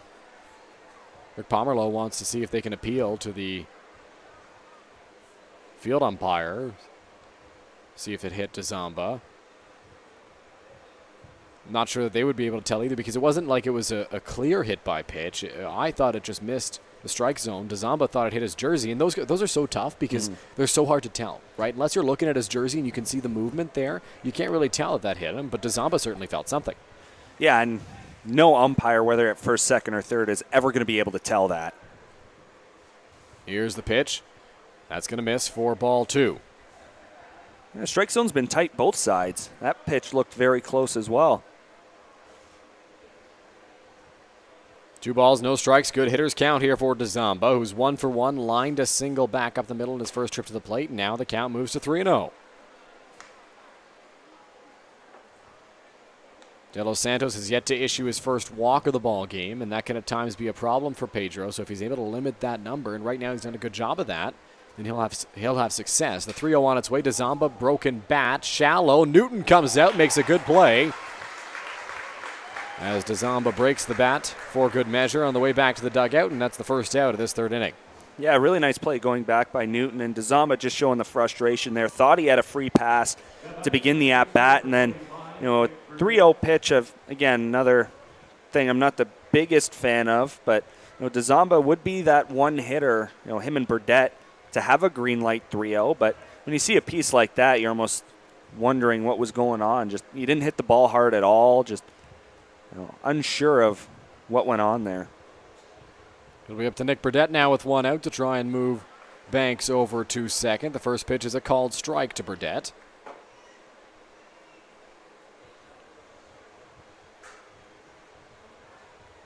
De Los Santos sets out there on the mound, takes a peek over at Banks. Here's the pitch. That's in the dirt. So a ball and a strike.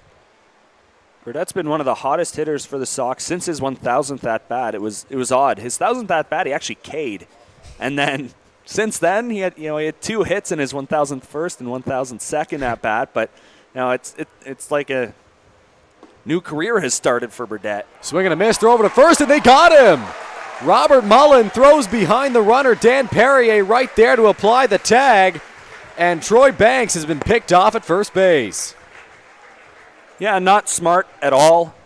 Heart of the order up at the plate right now. Burdette has been hitting the crap out of the ball. Makes no sense at all why you try and push something that's not there. Mullen's certainly not the kind of guy who's afraid of throwing over behind the runner. And now 2 out, the pitch to Burdette, strike 3. So after the pickoff, erases the runner at first base. De Los Santos gets Burdette swinging to end the inning. Yeah, and that was an odd inning as well for the Sox. Get a leadoff hit. Thought they got a hit by pitch, ends up being a little flare into center field. Again, good play by Newton, but then a pickoff and then a K. Just everything went wrong that could have in that last inning. Reese, I hate to make this comment, but that kind of feels like how the season's been going, doesn't it? Yeah, and it's not funny. I don't want to say this, but it was a couple of games ago, Kitchener Panthers were in town, and you get to the bottom of the 9th inning, it's like Panthers were maybe up by 12 runs, something like that. We're in the 9th inning. Brian Louis pitching, and I think runners were on first and second. Pop up on the infield with 2 outs. 4 guys converge. You get the pitcher, catcher, first baseman, third baseman.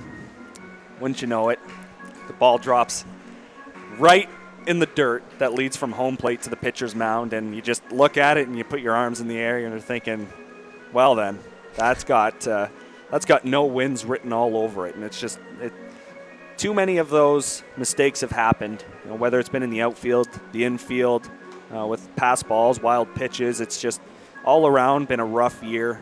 But for the guys that are still here, it's nice to see. The ball games have been competitive, and that's all we really want. Is we don't want these 15-run ball games. There was a game in Hamilton. The score was 19-0 in favor of the Cardinals. It's just that's not fun for anyone. The last 3 games have been fun. The crowd hasn't been there at Arnold Anderson Stadium, but on Canada Day it was, and they were treated to a good ball game. Hamilton won 8-5, but it was tied until the 8th inning. And it's just you got to build on that. Just keep having good ball games and being in ball games late. The bad results for the Red Sox are not for a lack of effort. The guys that are going out there are still giving it 110% every single game. It's just not showing up on the score sheet, not showing up in the standings right now. But like you've talked about, the team has looked better in the last few games. They're looking good so far. It's a tight game right now. Major scored 3 in the second. But Hood Tidman's been doing a good job, and not a usual starter either out there on the mound. So these guys are still going out there. They're still giving it their all, and eventually the tide should change. Yeah, and that's the thing. The hitting is starting to come along. They lost a ball game 14-11 a couple of Fridays ago. Again, you don't expect to give up 14, but you also don't expect to score 11. So, the offense is coming. It's just the pitching's got to catch up. And, it has been for a lack of arms. A lot of young arms from the junior club have thrown, but it's the pitching has to start coming. The hitting's there, but pitching's still a little bit away.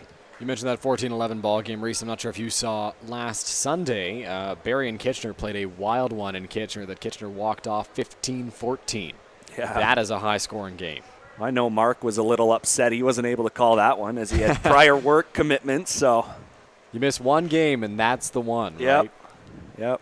First pitch to Robert Mullen misses high.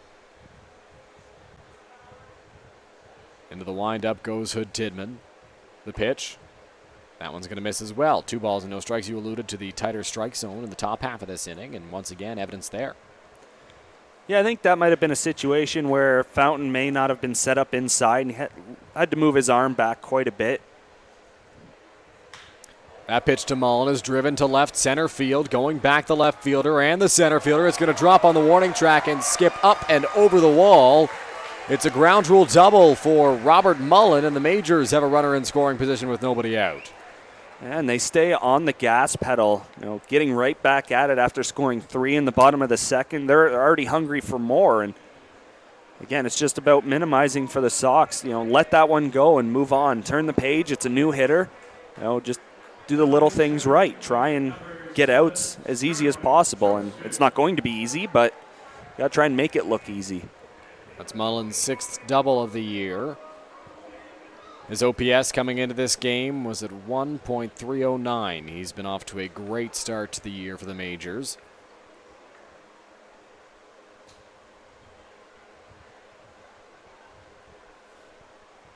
Starling Joseph digs into the batter's box. Here's the first pitch from Hood Tidman. That will miss outside for ball 1. Joseph 1 for 1 in the ball game today.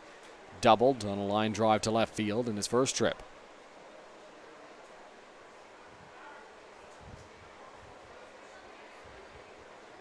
Hood Tidman takes a look back at second. Here's the offering. That's well outside. Good job by Fountain keeping it in front of him. And the count moves to 2-0. Yeah, nice job by Fountain to pounce there. Again, don't expect fastballs in the dirt too often, but again, that's a situation where you just got to put your glove out there and backhand it any way you can. Keep it in front. Coming set is Hood Tidman out there on the mound. 2 balls, no strikes. Mullen is on the move on this pitch. It is fouled off by Starling Joseph. And it is very rare that we see Robert Mullen on the move, so perhaps a hit and run employed there by the Majors. Yeah, he had that bag stolen too. And, again, in the box, Joseph maybe not recognizing, maybe recognizing a really good pitch and an opportunity to get a run in. But, yeah, hit and run, 3rd inning, nobody out, really good count, 2-0. Yeah, got to try it. I like it. Caught me off guard that Robert Mullen was moving on that pitch. Not a guy who's known for his speed, more so known for his power. But he, like you said, Reese, he probably had that base stolen. He had a great jump, was on the move, and here's the 2-1 to Joseph. That's inside, a breaking ball that nearly clipped him. And I think they're just catching on to the rhythm of Hood Tidman. It's really just one look and then go. You don't see a second or third look at the runner at second, and it's just, they've picked up on that early, and good teams do that. They've picked up what he's going to do with the runner at second. It's been one look and go. Jacob Newton stole third base and came in to score earlier. Robert Mullen nearly stole third base, but it was fouled off by Joseph as he swings through that one, and the count moves to full. Yeah, 3-2 here. Runner at second. Again, get on the scoreboard by just doing your job, putting the ball in play right side. There is quite a bit of a hole on that right side with Banks shaded over towards second base, being, having to somewhat cover that runner, but a lot of room over there right side of the diamond. Here's the pitch. Joseph hits that one hard, but just foul. So Mullen will have to go back to second base.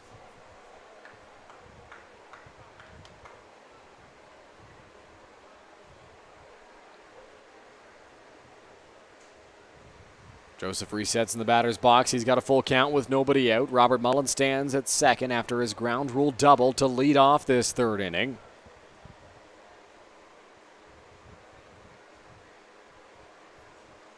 Coming set out there on the mound is Hood Tidman. Takes a peek back at Mullen. Here's the offering.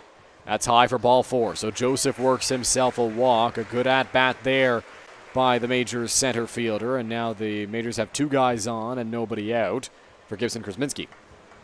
Yeah, not the worst play to walk a guy here in this situation. Nobody out. Now you get a double play. 1 pitch away from 2 outs. And you have a good combo up the middle to turn that double play. Banks and DeZamba have done it a few times over the last couple of games for the Sox. It's about getting better in every area. And, the defense has been better over the last, stretch of 4 or 5 games. So, again, get yourself a ground ball, get 2 outs, runner at third, and just take that situation all day. 2 on, nobody out. The first pitch to Krasinski, he will square to bunt, and it's ball 1. Yeah, sort of expected that there from the Majors. Try and get the ball on the ground on the infield with the bunt. Burdette is in at first base. Young not on the grass at third. He's likely thinking he's got to cover the bag on a potential throw if they're able to get Mullen. Mullen's got to get a good secondary if they are going to put the bunt on once again. There's a pickoff play to second base. It gets thrown into center field. Not even close on that pickoff throw, and that'll allow both runners to move into scoring position, so a completely different situation for Gibson Krasinski. Yeah, now you're looking to drive a baseball into the gap or hit it hard, somewhere into the outfield, score 2 runs. And like you said, that pickoff wasn't even close. And it didn't look like a lack of communication either between Hood, Tidman, and Dzamba. It just looked unsure of whether or not he actually wanted to throw it. And a little bit of hesitation there. The ball ends up in center field. And just one simple thing can lead to a whole lot of damage. And again, Hood Tidman's going to have to work himself out of a very big jam here in the third. Yeah, Dzamba was at second base. Hood Tidman wanted to do the pickoff, and then just when he came to throwing it couldn't pull the trigger. And then when he did, it was off the mark. Yeah, now you put your defense in a tough spot. They're going to have to come in now, try and shoot that runner down at home. So Mullen stands at third, Joseph over at second, and Krasinski at the plate. Here's the first offering. That's up and in. Or sorry, second offering, I should say. 2 balls and no strikes now on the Majors' third baseman.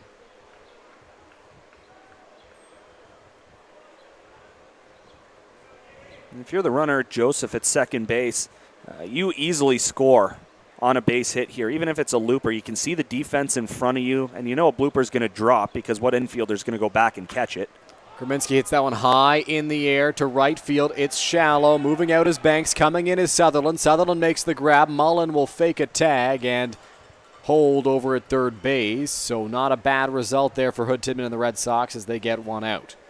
Yeah, Sutherland had to come a long way for that baseball. And like I mentioned, the infield was in. Banks had to run even further. Obviously, the right fielder taking that baseball all day. But, yeah, I don't think you could ask for anything better other than a strikeout for Hood Tidman. You get one out, no runners advance, and you're that much closer to putting up a 0 on the board despite having the first 2 guys reach. So Keith Candell will step up to the plate for the Majors. He's got 2 guys in scoring position with 1 out. He's 0 for 1 in the ball game, grounded out to shortstop. Moved the runner up, though, on that ground ball when he was retired in the second inning. That one misses well outside to Candell, not even tempted with that pitch. A ball, no strikes. And Hood Tidman here having trouble getting ahead, getting behind too many guys, and that's what's led to the rally in that second inning and now here in the third. Coming set is Hood Tidman, the 1-0 on its way. Candell in the air, right field. Sutherland coming in once again. Mullen goes back to tag. Sutherland makes the grab. Mullen is going to come home this time. The throw to the plate is right there, and they got him. A good throw there by Liam Sutherland, the right fielder. Right on the money to get Robert Mullen tagging up from third base. So the Majors maintain their 2-run lead, but can't add on despite 2 runners in scoring position after 3 innings here at Labatt Park. Reece Doumani will have the call when we come back. You're watching the Majors and Red Sox on MajorsTV.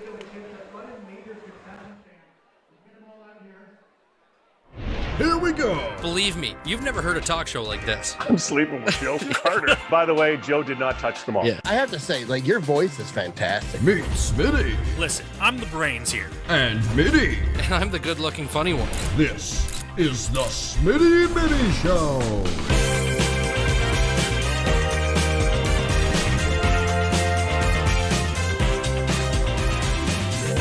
Catch new episodes of the Smitty and Mitty Show wherever you get your podcasts.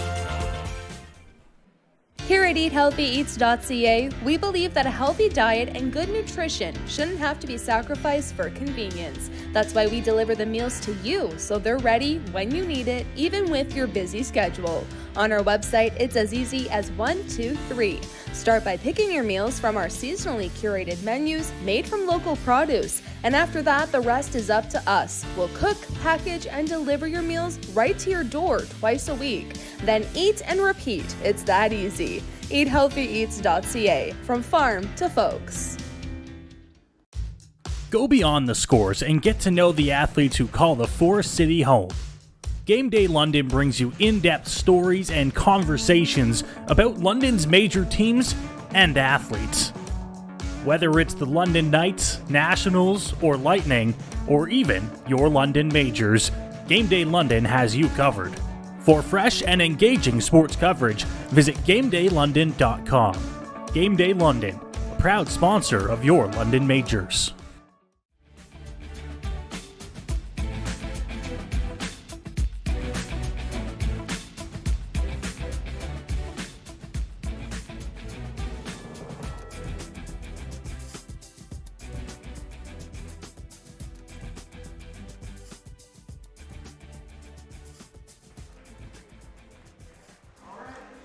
Welcome back inside the Game Day London broadcast booth here at Labatt Park. Reece Doumani here with you, and we are just one of 4 games today in the Inter-County Baseball League. Full slate of action for you.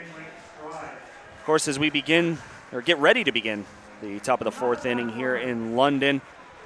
2 other games are going on right now. We will start in Toronto at the Pits. It is the Royals and Maple Leafs doing battle. It is 1-0 Maple Leafs. They are in the bottom of the 1st inning right now. Also, Barrie Baycats, Hamilton Cardinals at Bernie Arbor Stadium. No score there. That one in the bottom of the 1st as well. And Jackfish Kitchener Panthers will go at it at Jack Couch. 5 o'clock start there in Kitchener. And like I said, we're getting ready for the top of the 4th. Majors lead at 3-1. Sox still out hitting London, though, 5-4, although 2 errors on the board for the Sox do not help at all. We'll see De Los Santos here getting set for his 4th inning of work, able to put up a 0 following a 3-spot for his offense in the bottom of the 2nd, and just, got to keep doing it. Got to keep throwing up zeros and winning battles at the plate. Great play from Liam Sutherland to end the bottom of the 3rd. Ends up getting a double play with the fly ball and then a strike thrown to Fountain at home. So he's the one leading it off, so he's amped up. He's ready to go for his 2nd at-bat, and for them, you want it to be a domino effect for the rest of the lineup. As you head past Sutherland, of course, Fountain and Jamieson do up the rest of the way here in the 4th inning for the Sox, but it's just a good play like that can just turn the tide. And for the Sox, hopefully it does, but if you're De Los Santos, keep the momentum on your side. The home crowd is into it. It's a really nice day. Kids just ran the bases. Everyone's amped up and ready to go. One of the things that can provide a lot of momentum for you out there on the field is a good throw and getting a double play or an out from the outfield. If you're the Brantford Red Sox, that's what you just got. It's a great play by Liam Sutherland in right field, and it's awesome that he's leading off this inning for you because he's going to be ready to go, like you said. He's amped up as well, and we'll see if he can make something happen in this at-bat. But for De Los Santos, you got to just keep doing what you're doing. He hasn't walked a batter yet in this game, and he's looked very sharp. First pitch swinging here from Sutherland, furious with himself. He fired that bat towards his dugout as he will be retired on 1 pitch, and there's 1 out in the 4th. Sutherland upset there. It looked like he got a pretty good pitch to hit that was just dribbled right back to Pedro De Los Santos out there on the mound. Wasn't hit overly hard. De Los Santos made the routine play and just lobbed it over to first base, got the out, but definitely a frustrating pitch there for Sutherland. And you can't show it. That's the worst part about this season. The Sox have shown their frustration on the field, and that makes it really tough for the fans to see as Fountain sees strike 1. It's never a good sign. I was always told, get the frustration out inside the clubhouse where no one can see it. 0-1 going to be hit on the ground. Candell will field it. Throw over to first, a little bit high, but no problem at all, and there's 2 down. Yeah, that throw from Keith Candell was a little bit high, but not an issue when you've got a 6'9" first baseman in Dan Perrier. That is a big man over at first who could make that grab with ease. So good job on both ends there on that play. I'm going to say, 6'9" helps a little bit. Yeah, it sure does. Yeah. And now Spencer Jamieson to step in. 1 for 1 so far on the day. Singled back in the second, then came around to score on Evan Ryan's double. See strike one here from De Los Santos. Opportunities here for the young guys. For the Sox, these junior guys are the future. And Jamison, it's a good chance he's going to be a part of that if he sticks around in Brantford. And again, that's been tough for the Sox over the last few years. The turnaround has been unbelievable in terms of talent on the field. Now the 1-1 in the dirt. 2 balls, 1 strike to the Sox left fielder.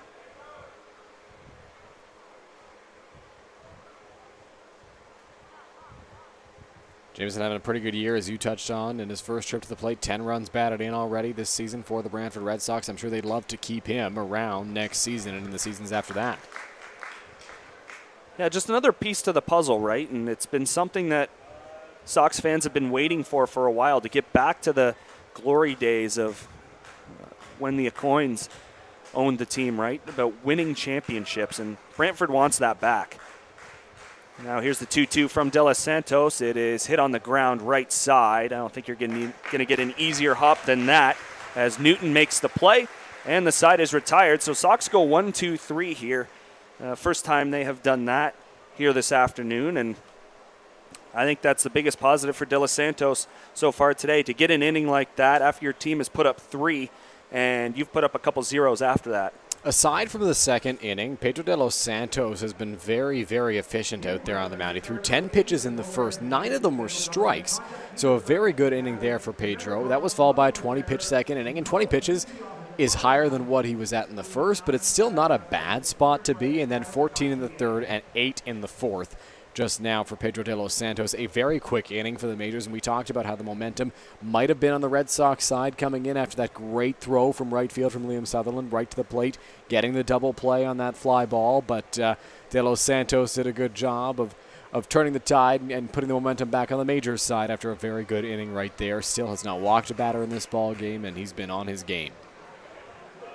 Yeah, and it's just transferred over. I mean, even though the Majors not scoring in the third, first 2 guys reach, and they end up second and third with nobody out. And it's just, again, for them, just stay on the gas, right? When a team like the Sox hangs around, and we see this anywhere, whatever level it is, whatever sport it is, there's always that opportunity for the lower-seeded team to steal one, if you would say it that way. And I think when you look at a situation here, team that hasn't won in last place, I think they're getting closer and closer to clinching last if they haven't already. But and then the Majors up in first place, right? That would definitely be a steal, especially with the Sox playing on the road here on a beautiful Sunday afternoon. But again, just gotta stay with it. Just try to score as much as possible if you're the Majors, and use those opportunities early in innings when Tidman has left balls over the heart of the plate.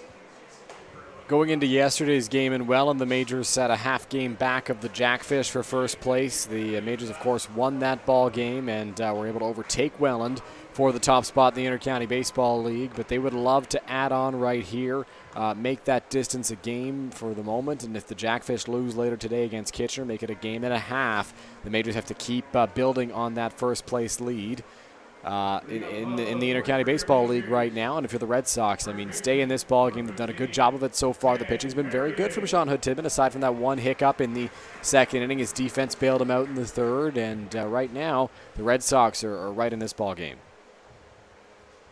Yeah, and Sean Hood-Tidman back out for his 4th inning of work. Again, thought it'd be a little bit of a shorter day for him, with it being more of a bullpen game for the Sox. But despite that second inning, hasn't looked terrible. So first pitch here to Perrier, misses downstairs. Fountain held it for a little bit longer, but unable to get the call, and the tight zone continues as the 1-0 misses upstairs. 2 balls, no strikes to Perrier. Yeah, the strike zone behind the plate has not been an overly pitcher-friendly strike zone, but players have to adjust. It's been consistent, at least, throughout the ball game. Yes, it has. 2-1 fouled off. That's the biggest thing about it. I mean, we saw it, I think it came out either Thursday or Friday, about robot umpires being introduced into Major League Baseball. Don't see that happening here anytime soon. So if you can just get the consistency, I think that's all the players are looking for here. And the 2-1 from Hood Tidman, not close as it came up and in. 3 balls, 1 strike.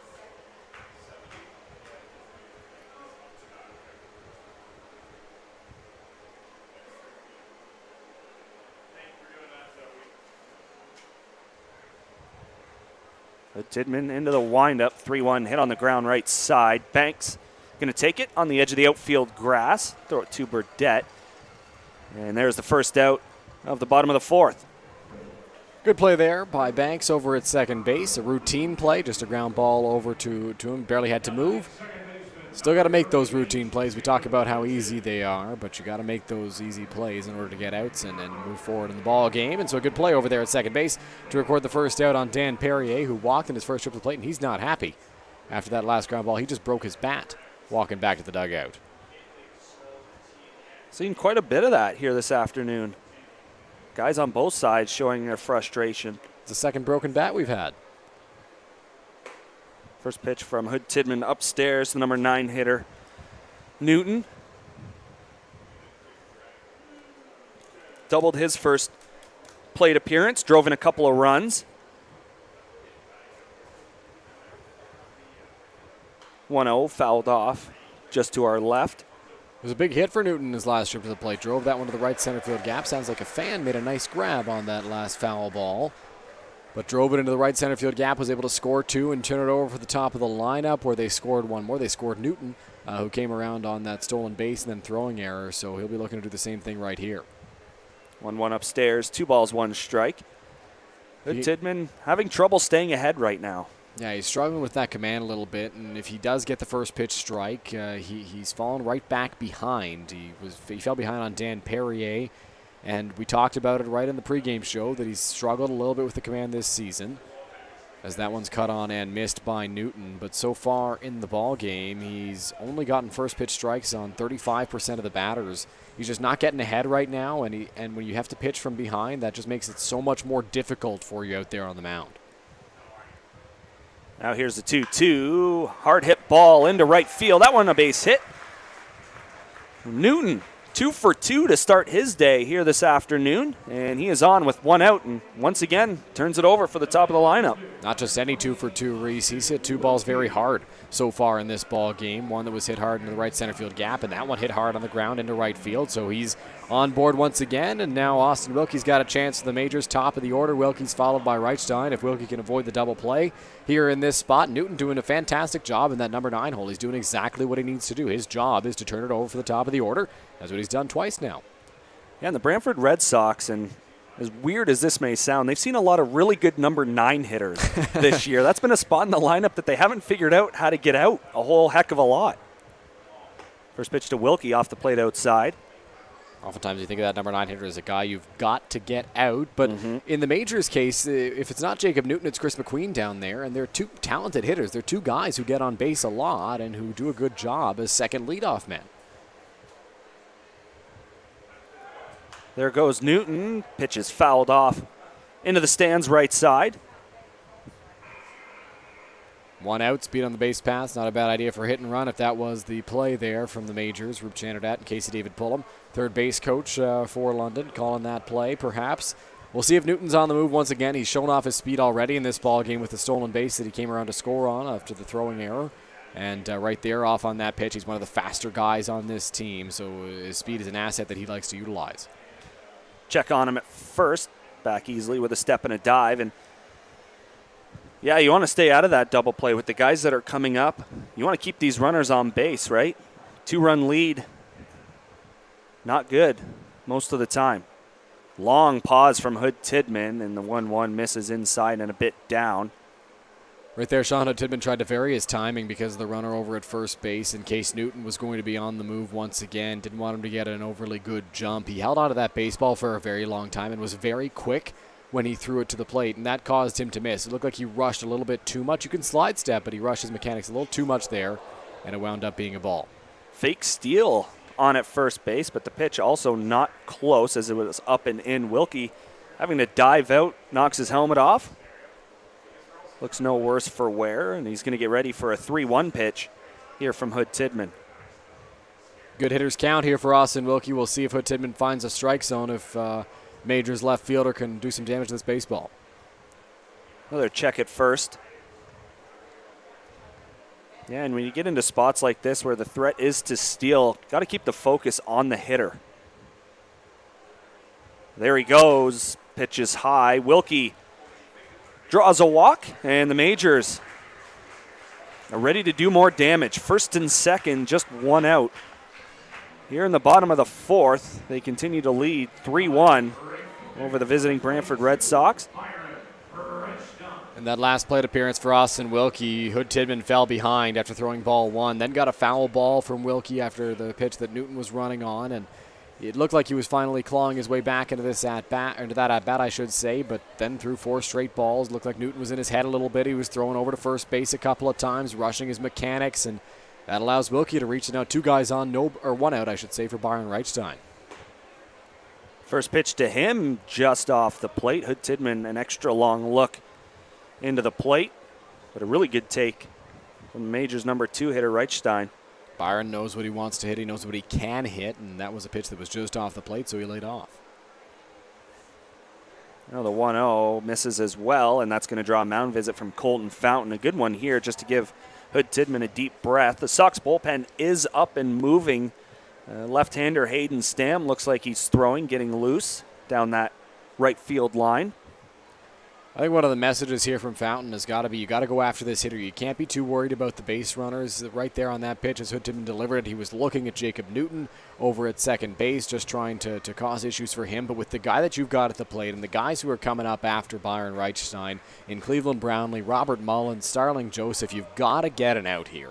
Maybe it's a double play and it works out great for Hood Tidman, but you've got to focus on the batter even though there's only one out. The 2-0 checked his swing, but it's in there for a strike anyways.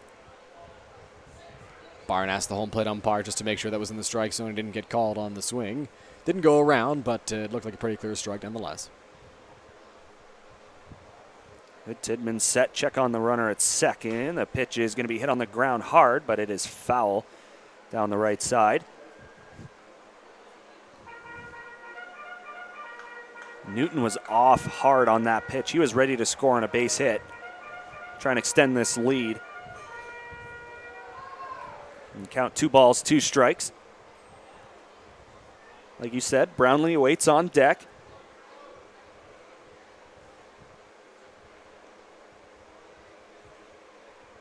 Two, not close, and the count will now run full as you get into really dangerous territory if you load the bases for one of the best all time. Right there, Jacob Newton was faking breaks over at second base while Hood Tidman was looking at him. He knows he's in Hood Tidman's head, and he's just trying to cause problems for him out there on the mound. 3-2, downstairs, ball 4, and the bases are now loaded. Back-to-back walks for Hood Tidman, and that's going to draw Rick Pomerleau out of that Red Sox dugout. Haven't seen a sign yet to the bullpen, but usually he's got that long stroll out to the mound and will make his move pretty late. It looks like Sean Hood Tidman has just lost the strike zone entirely. The Majors hitters, obviously they're ready to hit, but they're not being over aggressive looking for a first pitch because it has not been a strike.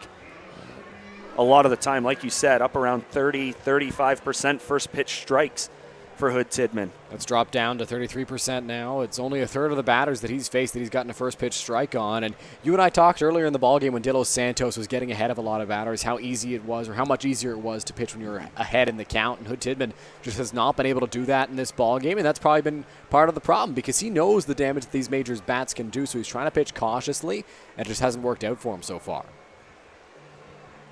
Looks like he will stay in the ballgame. I think hope he's not questioning the strike zone because he can get himself into trouble there. The home plate umpire out at the mound trying to break things up and get the ballgame moving again. Rick Pomerleau going to let him work his way through this.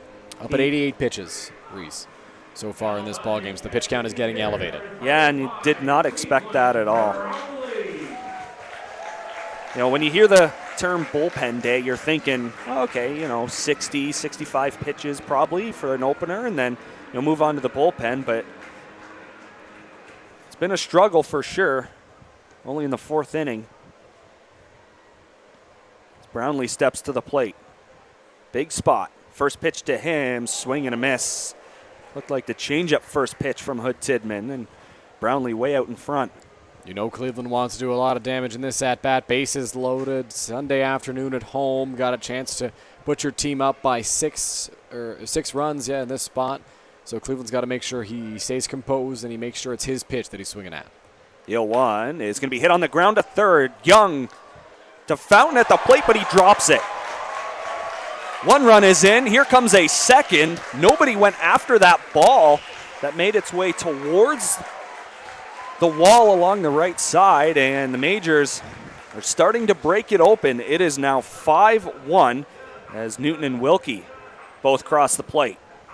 Couple of things on that play. First thing that surprised me was the fact that Jordan Young over at third base didn't throw to second, elected to come home instead. With one out, he could have gone to second, would have had time to turn two because Cleveland Brownlee doesn't have blazing speed coming out of the box.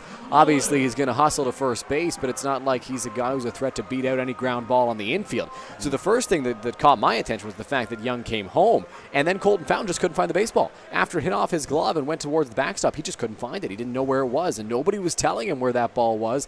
Nick Burdett had to come running in from first base, and when he did, it was too late. So 2 runs are able to score on the error, and we'll see if the error is charged to the third baseman or the catcher. But in my mind, that should probably be Colton Fountain's error. Yeah, that's a ball you got to catch all day. As another one is going to be chopped left side. DeZamba unable to make the play. Another run going to come in to score, and it looks like error number 4 is going to come with still 1 out here in the 4th. That was a high chopper off the bat of Robert Mullen, and it was too high for Young to make a play on it. It bounced over his head, and John DeZamba waited back on that baseball and tried to barehand it as it came to him, and it was just out of his reach. It just hit off his bare hand and went into left field. And with Mullen running, he could have probably fielded that with the glove, taken his time set to throw because Mullen doesn't have great speed coming down the line. And right there, the ball just hit off the ground in a different way than he was expecting, tips off his fingers, and goes into left field. That allows another run to score. And that was Reichstein crossing the plate this time. Brownlee moving up to second. Majors are putting the ball in play. Plays aren't being made right now, and it's just the way things have gone. A domino effect occurs as soon as one thing goes bad. It just keeps happening. Hood Tidman now up to 92 pitches, should probably be out of this inning by now, and likely that would have been the end of his afternoon, I should say, if he got out of this inning cleanly. As that one misses high to Joseph, but the defense just has not been helping their pitcher out right now. Too many extra outs that Hood Tidman is having to get right now. We're looking at 3 outs 3 outs should have been made by now. Ball hit on the ground, foul left side. Count 2 balls, 1 strike. Out of the 6 runs that Hood Tidman has allowed in this ballgame, only 3 of them are earned due to all these errors that the Brantford Red Sox have committed, up to 4 so far in this ballgame, and we're only in the 4th inning. It's just you can't give teams like London these extra outs to work with because you know they're going to do damage no matter whether or not they're playing second place, third place, or the last place team. It's just these good teams find ways to score when you give them an extra opportunity. As the 2-1 is swung on and missed, count is even, 2 balls, 2 strikes. But Tidman has done a good job of zeroing in here on Starling Joseph. We've talked about his command struggles throughout the ball game, but he's been working pretty well against Joseph in this trip to the plate. 2-2 count, has a chance to put him away right here and get a big second out. Here is the 2-2. It stays upstairs, and the count is now full. Right here, just got to try and get a ball on the ground, get your defense back into it. There's nothing worse than you start walking guys in your infield, which already hasn't played very well here this afternoon. Give them another opportunity. Here is the 3-2. Swing and a miss. Brownlee is off on the pitch. Throw in time from Fountain, and that will end the bottom of the 4th. Reese, I think Cleveland thought there were 2 out on that 3-2 pitch. Yeah, he definitely reacted like that, and I think the rest of the Majors dugout did too, thinking, what are you doing? But for the Sox, that's a break. And it's a 6-1 ball game through 4 complete. You're watching Brantford Red Sox London Majors here on MajorsTV.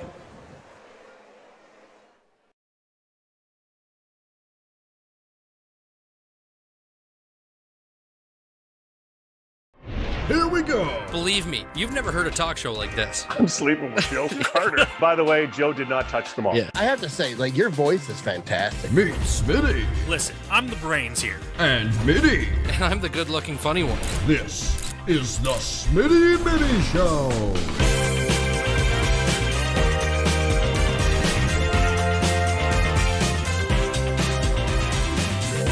Catch new episodes of the Smitty and Mitty Show wherever you get your podcasts.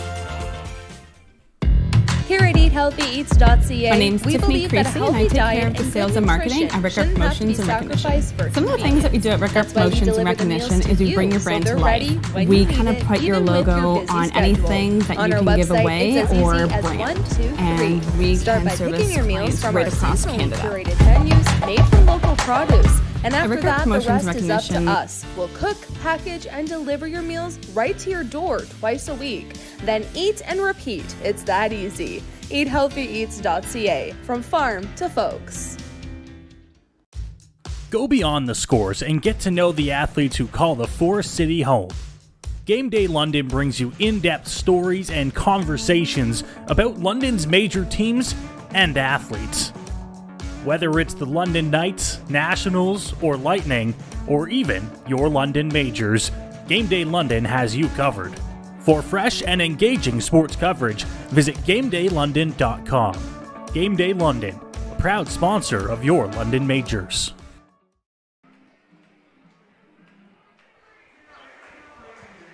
Welcome back inside the Game Day London broadcast booth here at Labatt Park. Reece Doumani, Dylan Baker here with you. 6-1. The London Majors lead it over the visiting Brantford Red Sox. A lot happened in that fourth inning. Long rest for De Los Santos. I'm sure he'll be good to go as he is getting ready to face the bottom two in the Red Sox order. And then, of course, back to Fishbaum at the top. If we go back to that last inning, Reece, it sure was something, both defensively and on the base running front for the Majors. The Brantford Red Sox committed 2 errors in that inning. One of them on a throw home when they probably could have gone to second base on that play. Just bobbled, or went off the glove, I should say, of Colton Fountain, and then to the backstop, and another run came in to score after the first run came in, and then later on, John DeZamba barehanded a ball that he could have probably fielded with his glove, and that caused another run to come in, and then Cleveland Brownlee was running on a 3-2 pitch with 1 out, thinking there were 2, and he got thrown out at third base. See if the Sox can get back into this one as Evan Ryan steps in to lead things off. 1 for 1, double and an RBI. Takes first pitch strike here, no balls, 1 strike. Ryan took an outside pitch the other way into deep right field. Here's the 0-1. It stays upstairs. Count 1 ball, 1 strike. Evan Ryan, an opportunity here to start a rally. Get the Sox back in it.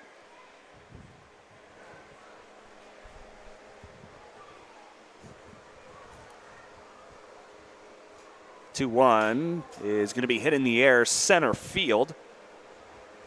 Joseph barely had to move.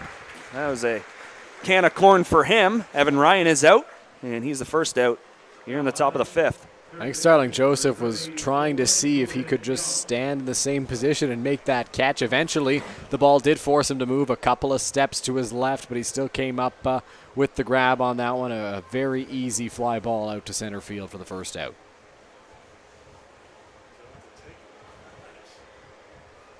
De Los Santos continues to pound the strike zone. And when you have a 5-run lead, that's all you want to do. Jordan Young takes a first pitch strike. Looks like the breaking ball first pitch. Pedro's not afraid to throw a breaking ball for the first pitch, fastball first pitch, changeup first pitch. Doesn't really matter. He's going to come with it. 0-1 down in the dirt. Well, that's what good pitchers do. You can't be afraid to use all your pitches no matter what count you're in. Keep the hitters off balance any way possible. 1-1, fouled. When Pedro's going, you get swings that lead to weak contact. You get guys who are off balance at the plate, and that's what we've seen some of in this ball game so far. And that's a good sign for Pedro de los Santos because it's something he wasn't getting early in the season just because when he was missing the strike zone, he was missing pretty badly, and so guys weren't overly tempted at the plate. But as of late in his recent starts, he's been doing a much better job. There is strike 3 called on Jordan Young, and he is out for the second out in the 5th. And we'd like to congratulate Pedro de los Santos. That is strikeout number 200 in his IBL career. Pedro gives a tip of the cap to the crowd. Such a fun-loving guy. His energy is infectious around the team and around the ballpark. So a big congrats to Pedro on number 200 in the IBL. Yeah, he's been one of the best and such a joy to watch. First pitch to Fishbaum downstairs. Pedro talked before the season in my interview with him for the Majors program about how the added confidence that Majors manager Roop Chandradat had in him last season gave him such a boost out there on the mound because he felt he could really pitch freely and pitch more of his style out there on the mound. As we've got some kind of delay. Are they asking for a spotter down the line in the bullpen? No, Byron Reichstein going to get something. I think a ball might have come over the fence there. So they wanted to make sure that ball was thrown back out of play. But back to Pedro. Last season, Roop Chandradat knew that his big two were going to be Pedro de los Santos and Owen Boone. And Pedro pitched so well, getting Pitcher of the Year in the Intercounty Baseball League. Just a phenomenal season for him. And this year started off a little rough, but as of late, he's been rolling. Ball hit into right field. And a great effort from Newton at second base, but it just sneaks underneath his glove. So Fishbaum with a 2-out hit. And we'll see if the Sox can get something from that. Again, a couple of times we've seen him lay out, that time just unable to come up with it. Yeah, he's been tested over at second base so far in this ball game. Jacob Newton has had to dive a few times. He's received some hard hit balls. That was another one of them right there. Just could not come up with that baseball. Hit too hard. It'll be ruled a hit. And Brantford's got a 2-out base runner. See if something can start out of nothing here. Number 2 hitter Troy Banks into the box. 1 for 2. He singled in the 3rd, but ended up getting picked off at first base. Robert Mullen throwing a strike down to first base, and it wasn't even close. Sort of a play you question. Here's the 1-0. This one going to be hit on a line into center field. That one's a base hit. Joseph going to come up with it. And there it is. A couple of hits strung together. And you got the veteran coming to the box, John DeZamba, who may see him swing early in this count. De Los Santos all over the zone, and DeZamba's been one to swing very early and hit the ball hard. If DeZamba sees a pitch he likes, he's not going to hesitate to try to put a swing on that baseball that can drive at least one, maybe more, home in this at-bat. A good 2-out rally started right now by the Brantford Red Sox, and we'll see if they're able to capitalize on it. First pitch to him, taken inside corner, strike 1. You know, despite it being a 6-1 game, it's a big spot with the 3-4 hitters due up, guys that can do damage for the Sox. After an inning where the Red Sox allowed a few runs on errors, they've got a good chance to get right back into this thing. This ball is going to be hit on the ground, up the middle, through into center field for a base hit. Fishbaum, he's going to come around third and score. 2-out RBI single for DeZamba. And it's now a 6-2 ball game. That was a ball, Reese, that wasn't hit overly hard off the bat of John DeZamba, but in the perfect spot, right back up the middle, out of the reach of Pedro de los Santos, and it split Newton and Candell perfectly. Neither one of them was going to be able to get to that baseball. So a run comes in to score, and after getting the strikeout, his 200th for the second out of this inning, Pedro de los Santos has given up 3 straight hits, if I'm not mistaken. Yes, 3 straight hits, a single to Fishbaum, a single to Banks, and then a single to DeZamba.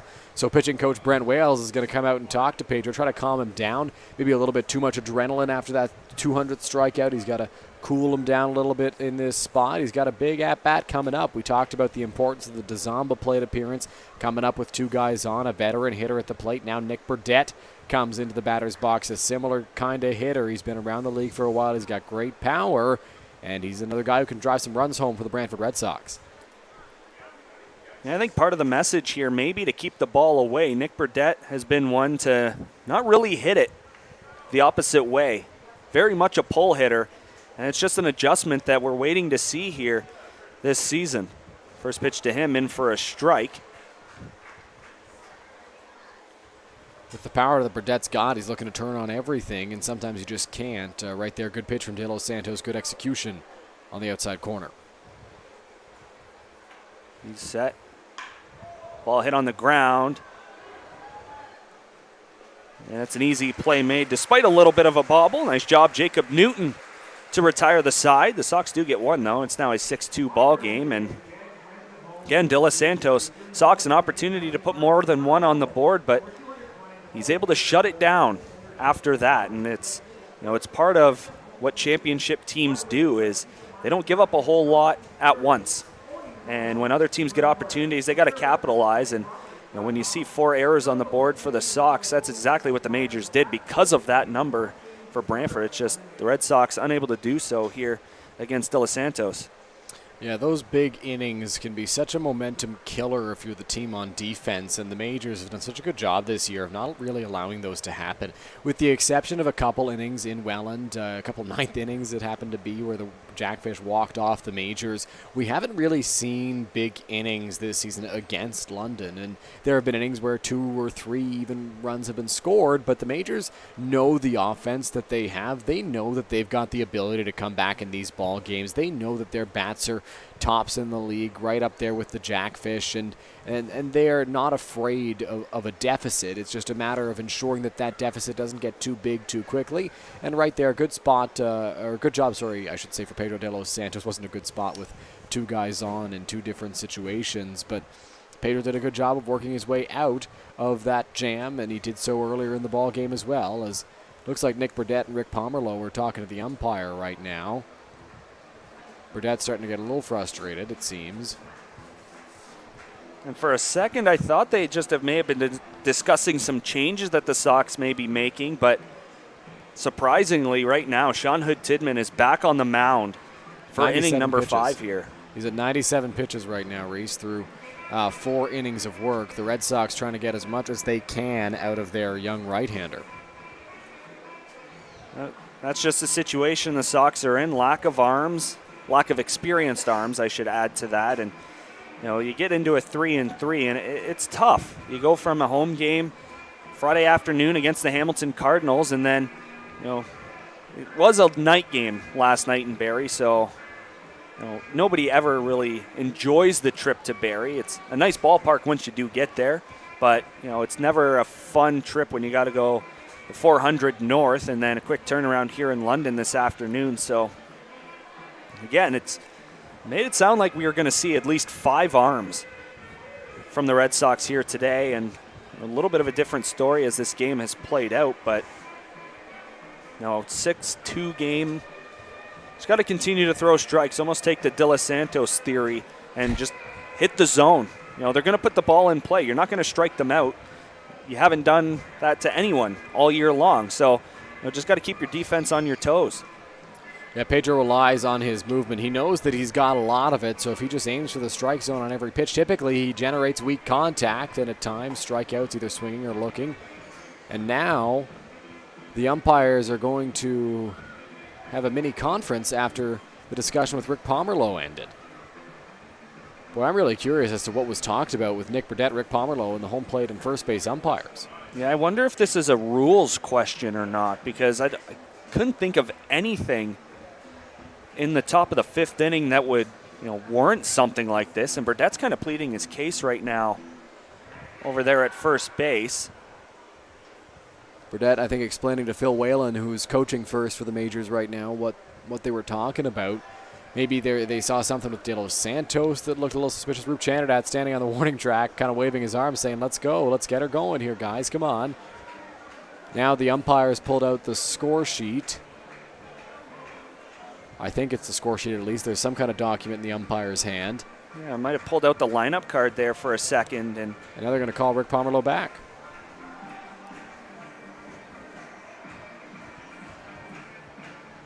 Sean Hood-Tidman trying to stay loose out there on the mound, stretching out a little bit right now.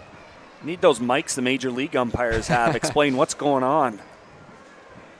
We've got enough wireless mics up here in the Labatt Park press box. We can run one down there, I'm sure. Yeah. Yeah, Fountain going to make sure that Hood Tidman stays fresh. And, I mean, he had upwards of 100 pitches. Probably pretty fresh, but it was an extended inning for the Sox, something that pitchers aren't used to seeing. So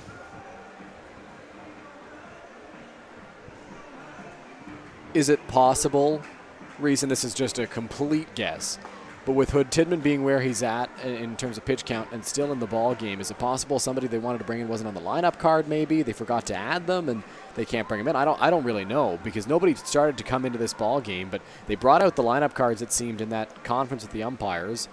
So I'm just trying to figure out what's going on. No, that's actually spot on, Dylan. That's happened before this year with the Brantford Red Sox a couple of times. Their lineup cards are filled out really well. You can actually read the names, which is something we're not used to in Brantford. But there have been a couple of times that that players have been left off lineup cards, and maybe that's just a factor of them, not showing up for BP and being a late arrival. But yeah, it's definitely strange. But we will finally get things going, thankfully. You mentioned Hayden Stam was warming up in the bullpen earlier. He's on the lineup card, so if that's who they were trying to bring in, he's listed there. I've got no idea why they had that conference, but it was a long one. Delayed us quite a bit. Yeah, have to figure that one out after the ball game. Do our best detective work. Try and get to the bottom of things.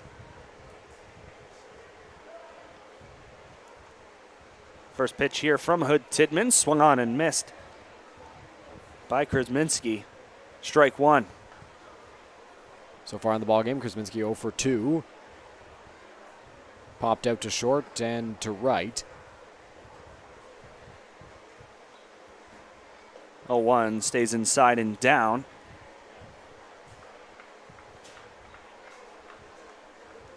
So in this ballgame, if he gets through this inning, Sean Hood Tidman will have doubled his season innings total.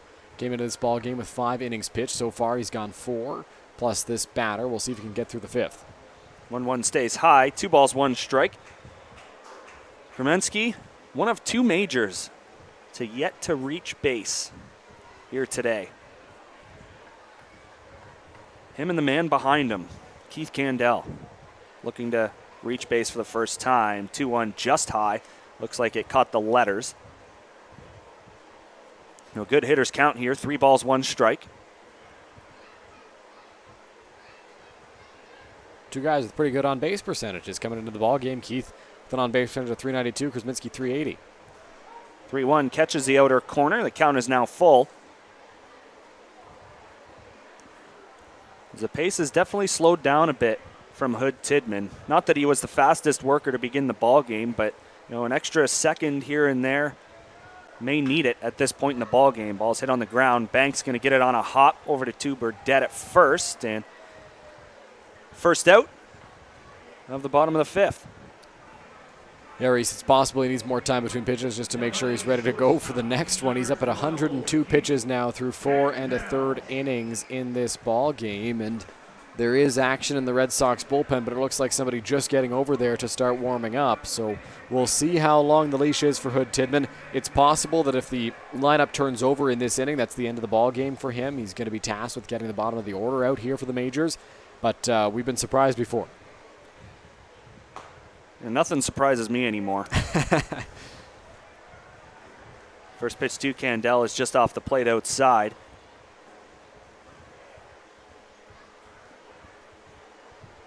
It's going to be hit in the air. Really good piece. Fishbaum going back. Backpedaling. It's off his glove. And it's going to go all the way to the wall. Candell is around second. He's going to get to third very easily. The throw is over the head of DeZomba.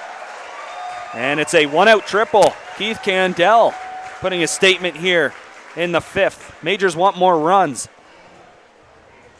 Not sure if Jesse Fishbaum didn't see that ball off the bat out in center field, but it was a bit of a corkscrew route to that ball. He didn't do a drop step. He was trying to figure out where it was, and for a moment I thought it was hit right at him, and that might have been what he was thinking as well, because off the bat of Keith Candell, looked like it was hit straight. It was going to be a routine fly ball. It kept carrying and carrying and carrying, and as Fishbaum tracked it, he didn't track it very well, went off his glove and to the warning track, and Candell, with Candell's speed, the Red Sox are lucky he didn't come all the way around to score on that ball. It's going to be ruled an error. We'll see if he gets a single and an error out of the deal or a double and an error, but there is an error up on the scoreboard, the 5th of the ball game for the Red Sox.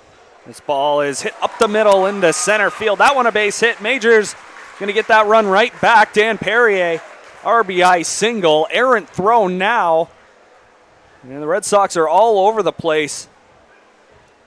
But the Majors know one thing. They're back on top by 5. As Perrier wasting no time going after that first pitch. A good job by Dan Perrier, continuing the onslaught of runs for the London Majors right there after the error committed in center field. He got right back on that pitch from Hood Tidman, who he knew was probably going to be determined to get a strike in there and look to turn the tide a little bit. Certainly frustrating if you're the pitcher out there on the mound pitching the way he has been. Hood Tidman has not been terrible in this ball game. He's had some trouble with the walks here and there, but for the most part, he's pitched pretty well, and the defense behind him, 5 errors in 5 innings is not a spot you want to be in. First pitch here, Jacob Newton into the box. It stayed high, 1 ball, no strikes. We continue to look down that right field line of the guys who are throwing. Like you said, very easily this could be Sean Hood Tidman's last batter as the looks towards the bullpen continue. Hood Tidman now at 107 pitches in this ball game through 4 1/3 innings. Check over at first, Perrier back. Meeting out there at first base right now between Kieran Bowles and Phil Whalen. I think Whalen's going to be asked to hit. Ball is going to be hit in the air left side, but it's going to drift foul and get out of play.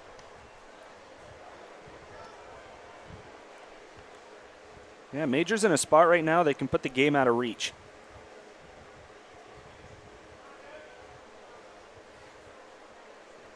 Hood Tidman continuing to wave that right arm around as he comes set. 2-1, swung on and missed. The count is now even. Reese, if you go on Sean Hood Tidman's player page on Point Streak, he's got a pretty epic mustache in his picture. Is that mustache still intact? Man, it's like it's a trend. I think he's actually gotten rid of it. Oh. There may be some of it left, but there's a fly ball here to Fishbaum. He's going to make the play for out number 2. As Jacob Newton put a charge into that one, but Fishbaum able to run it down. It's disappointing because I love a good mustache. There's nothing better than a good mustache. There's some mustaches where you look at the person who's got it and you're like, I don't know if you're a mustache kind of guy. If you look at that picture of Sean Hood Tidman, like that is a mean mustache. It just looks awesome. It's too bad he's gotten rid of it since then. Yeah, it's I don't know what it is. I've seen more and more guys go with just a stash and no other facial hair. They get rid of everything else, but they keep the stash. Roger Keane's got a stash going right now. A utility guy for the Red Sox. But, yeah, I think they're starting a trend. It's never understood it. Not a big fan of facial hair anyways, but. First pitch to Wilkie, outside corner for a strike. A little bit of an extended break before Wilkie stepped into the box. DeZamba and Hood Tidman having a conversation out on the mound. Again, just probably buying time for his starting pitcher. 0-1 misses down. Or buying time for the bullpen. Possibly. Not a bad pitch there from Sean Hood Tidman, despite the fact he's at 112 pitches. That was pitch number 112. Still a good bite on that pitch. Just didn't get a chase from Wilkie. Here's the 1-1. It is going to be hit in the air. Out to center field. Fishbaum going to run it down. He's not going to get there. Wilkie around first. He's on his way to second. Perrier rounding third. Stumbled for a second, but he's still going to easily score. Throw comes into third, and Wilkie. RBI triple. Majors lead it 8-2. Austin Wilkie put a charge into that baseball into right center field, and I think Hood Tidman's just running out of gas out there on the mound. He hit that baseball very, very hard. Dan Perrier booking it all the way from first base. Stumbled around third. For a moment I was wondering if he was going to be able to come in to score, if Wilkie was going to have to hold up at second. But he came trotting along home and scored the 8th run of the ball game for the London Majors. So A great piece of hitting there by Austin Wilkie, going with that pitch, driving it the opposite way, and that was something we saw a lot of from Austin Wilkie last year. He was using the whole field, and if there was a pitch on the outside corner, he was not afraid to drive it into that right center field gap. And early this season, when Wilkie was going through his struggles at the plate, it looked like he was trying to do a little bit too much out there. Good to see he's going with pitches once again. Now Reichstein into the box. First pitch swinging, hard line drive into the stands, down the right field line.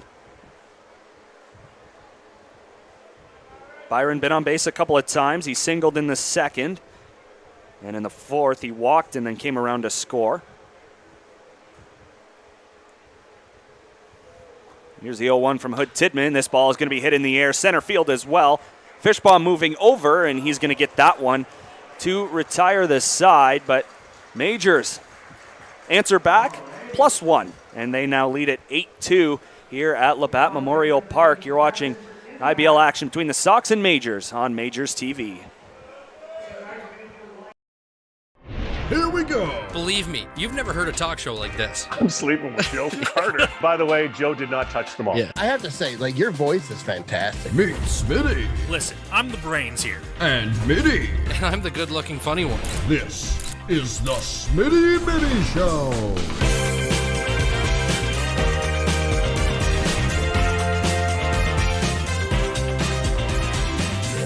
Catch new episodes of the Smitty and Mitty Show wherever you get your podcasts.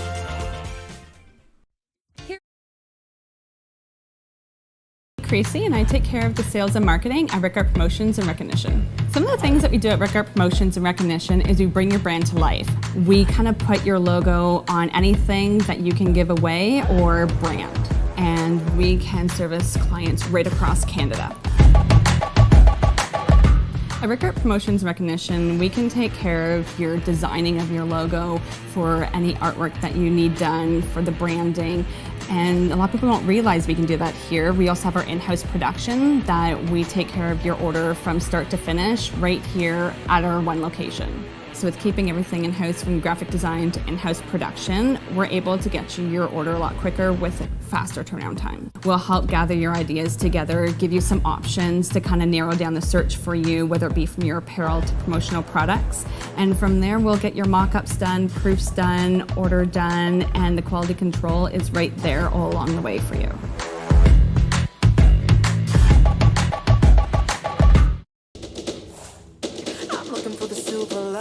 So tell me where it hides. I know I got some lightning currents running through me. I found that silver lining on the inside of me. Welcome back inside the Game Day London broadcast booth here at Labatt Park. Reece Doumani, Dylan Baker here with you. Majors extending their lead. It's now up to 6, 8-2 ball game here on a beautiful Sunday afternoon. Thanks so much for joining us here on MajorsTV. Gorgeous weather, Reece. Like, it's not too hot out there. We're getting a little bit of a breeze up in the press box. Noah and I were talking on Friday night about how humid it was at Labatt Park and how we never really get the breeze that you get out on the field. But today, I don't know how, we're getting a little bit of a breeze, and it's nice. It's a beautiful day for baseball. Yeah, the rain's finally stopped. The constant rain that we had been seeing early in the season has finally died down a bit, and we're getting consistent baseball, which is always awesome. And again, no better setting than Labatt Memorial Park on a Sunday afternoon.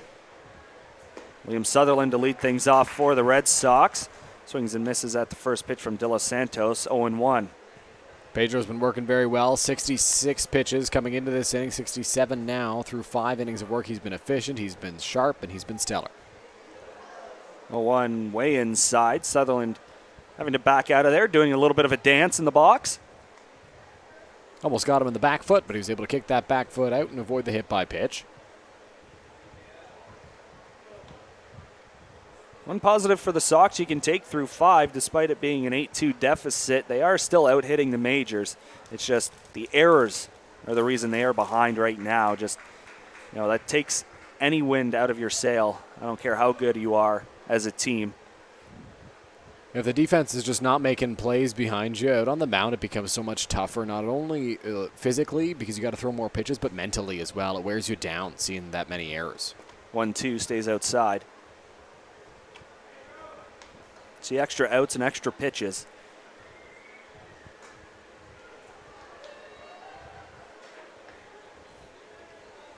Sutherland 0 for 2 in the ball game so far. A couple of ground outs, one to short, and one right back to the mound in his last at bat, where you saw him fire the bat towards his own dugout. Los Santos into the windup, the 2-2, swing and a miss.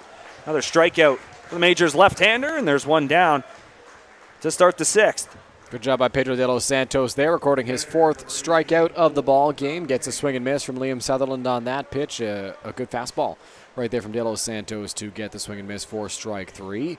He's been sharp in this ball game. He's had every pitch working, and he's commanded the zone really well. And when Pedro is going very well, he's not struggling to throw strikes. At times last year and early this season, he struggled a little bit. Last year, he was able to push on through it as that first pitch misses somewhere. Yeah. Not too sure where that one missed, but it was a good pitch from de Los Santos. One of the few batters that he has not thrown a first pitch strike to in this ball game. Yeah, breaking ball as well. The 1-0. Swing and a miss from Fountain. 1 ball, 1 strike. Colton Fountain, interesting story this year. He still lives in the States following his schooling. He's still got 1 more semester to go at Cleary University, but he continues to live in the States just because of work, as he takes the 1-1 here in the side of the leg, it looked like, and he will reach with 1 out. But for him, he's been traveling back and forth for games, and he was a guy that a lot of people were excited about coming back this year. Split time with Robbie Gauthier behind the plate last season, but this year it's his pitching staff, and it's always nice to see him at the ballpark because he's always smiling, he's always positive. So it's got to be tough for him coming in, haven't won a ball game, and you're still commuting in from the States. Well, last year when the spotlight was shown a little bit more on the Intercounty Baseball League because the Jays were still in the States and we were kind of returning to baseball a little bit, people were asking me about the commitment level for a lot of these players as that one misses high to Jameson at the plate. And you talk about how it's a working man's league and guys are working 9 to 5 and then coming to the ballpark. That's just an extra level of commitment from Colton Fountain coming in from the States because he's got to work there as that pitch gets fouled off. And he's not the only guy, I'm sure, for whom that's the case. It's a bit of a trip to Brantford, I'm sure, from the U.S., but you know what? He loves the game. The passion's there, and he's been dedicated to this Red Sox team and the Red Sox pitching staff. Yeah, both him and John DeZamba commuting from the States. Of course, DeZamba a native of Western New York, but 2 guys that are very important to this team, and the fans enjoy watching them play. There's a count here, 1 ball, 2 strikes on Spencer Jameson, left fielder for the Sox. Reece, I got a question for you, and I'm not sure if you know the answer to it. For a guy like DeZamba coming in from Western New York in a 3-game weekend, does he stay in a hotel or something, or does he commute every single day? I think he gets put up. Whether it's by Rick or Connie Pomerleau or another teammate of his, definitely not. Especially after Canada Day and then having to go to Barrie, that drive it's got to take a lot out of you. Absolutely. And count 2-2. Fountain off of first. De Los Santos gives him a look. Here's the pitch. It's going to be hit on the ground foul towards the Majors bullpen. Good job by Spencer Jameson right now at the plate, working the count a little bit. Took ball 1 and then fouled off a tough pitch. Took strike 2, then ball 2, and fouls off another one. So he's making de Los Santos work in this trip to the plate, something that not a lot of guys have been able to do in this ball game. Quality at bats, big thing for the Sox right now. De Los Santos set. 2-2. Check swing. They're going to peel out. No swing, they say. Ball does get away. And the count will now go full. 3 balls, 2 strikes.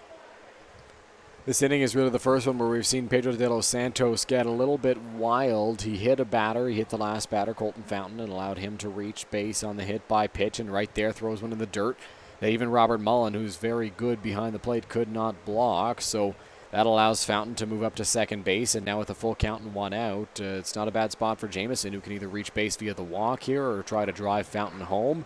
But de Los Santos going to have to zero in even more than usual here on a full count with a runner in scoring position. And the matchup favors him as well, lefty on lefty for de Los Santos.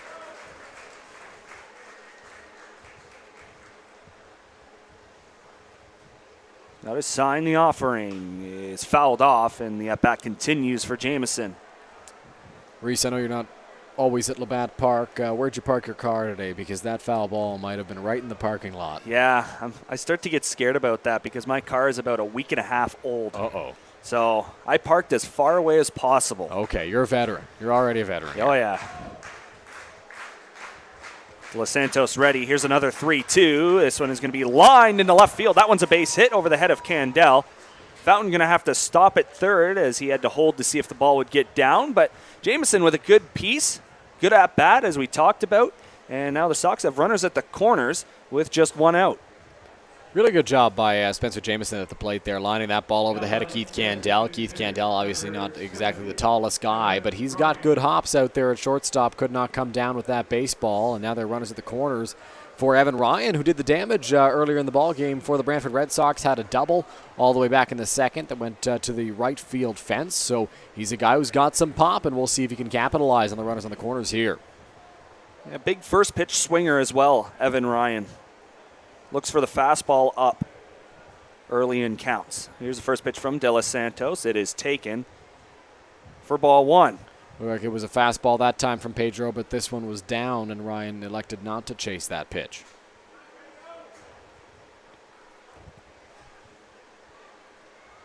(1-0). That one in the dirt, and it gets by Mullen. That's going to allow Fountain to come in to score. And the Sox get another one here, back-to-back innings with a run for Brantford. It's an 8-3 ball game.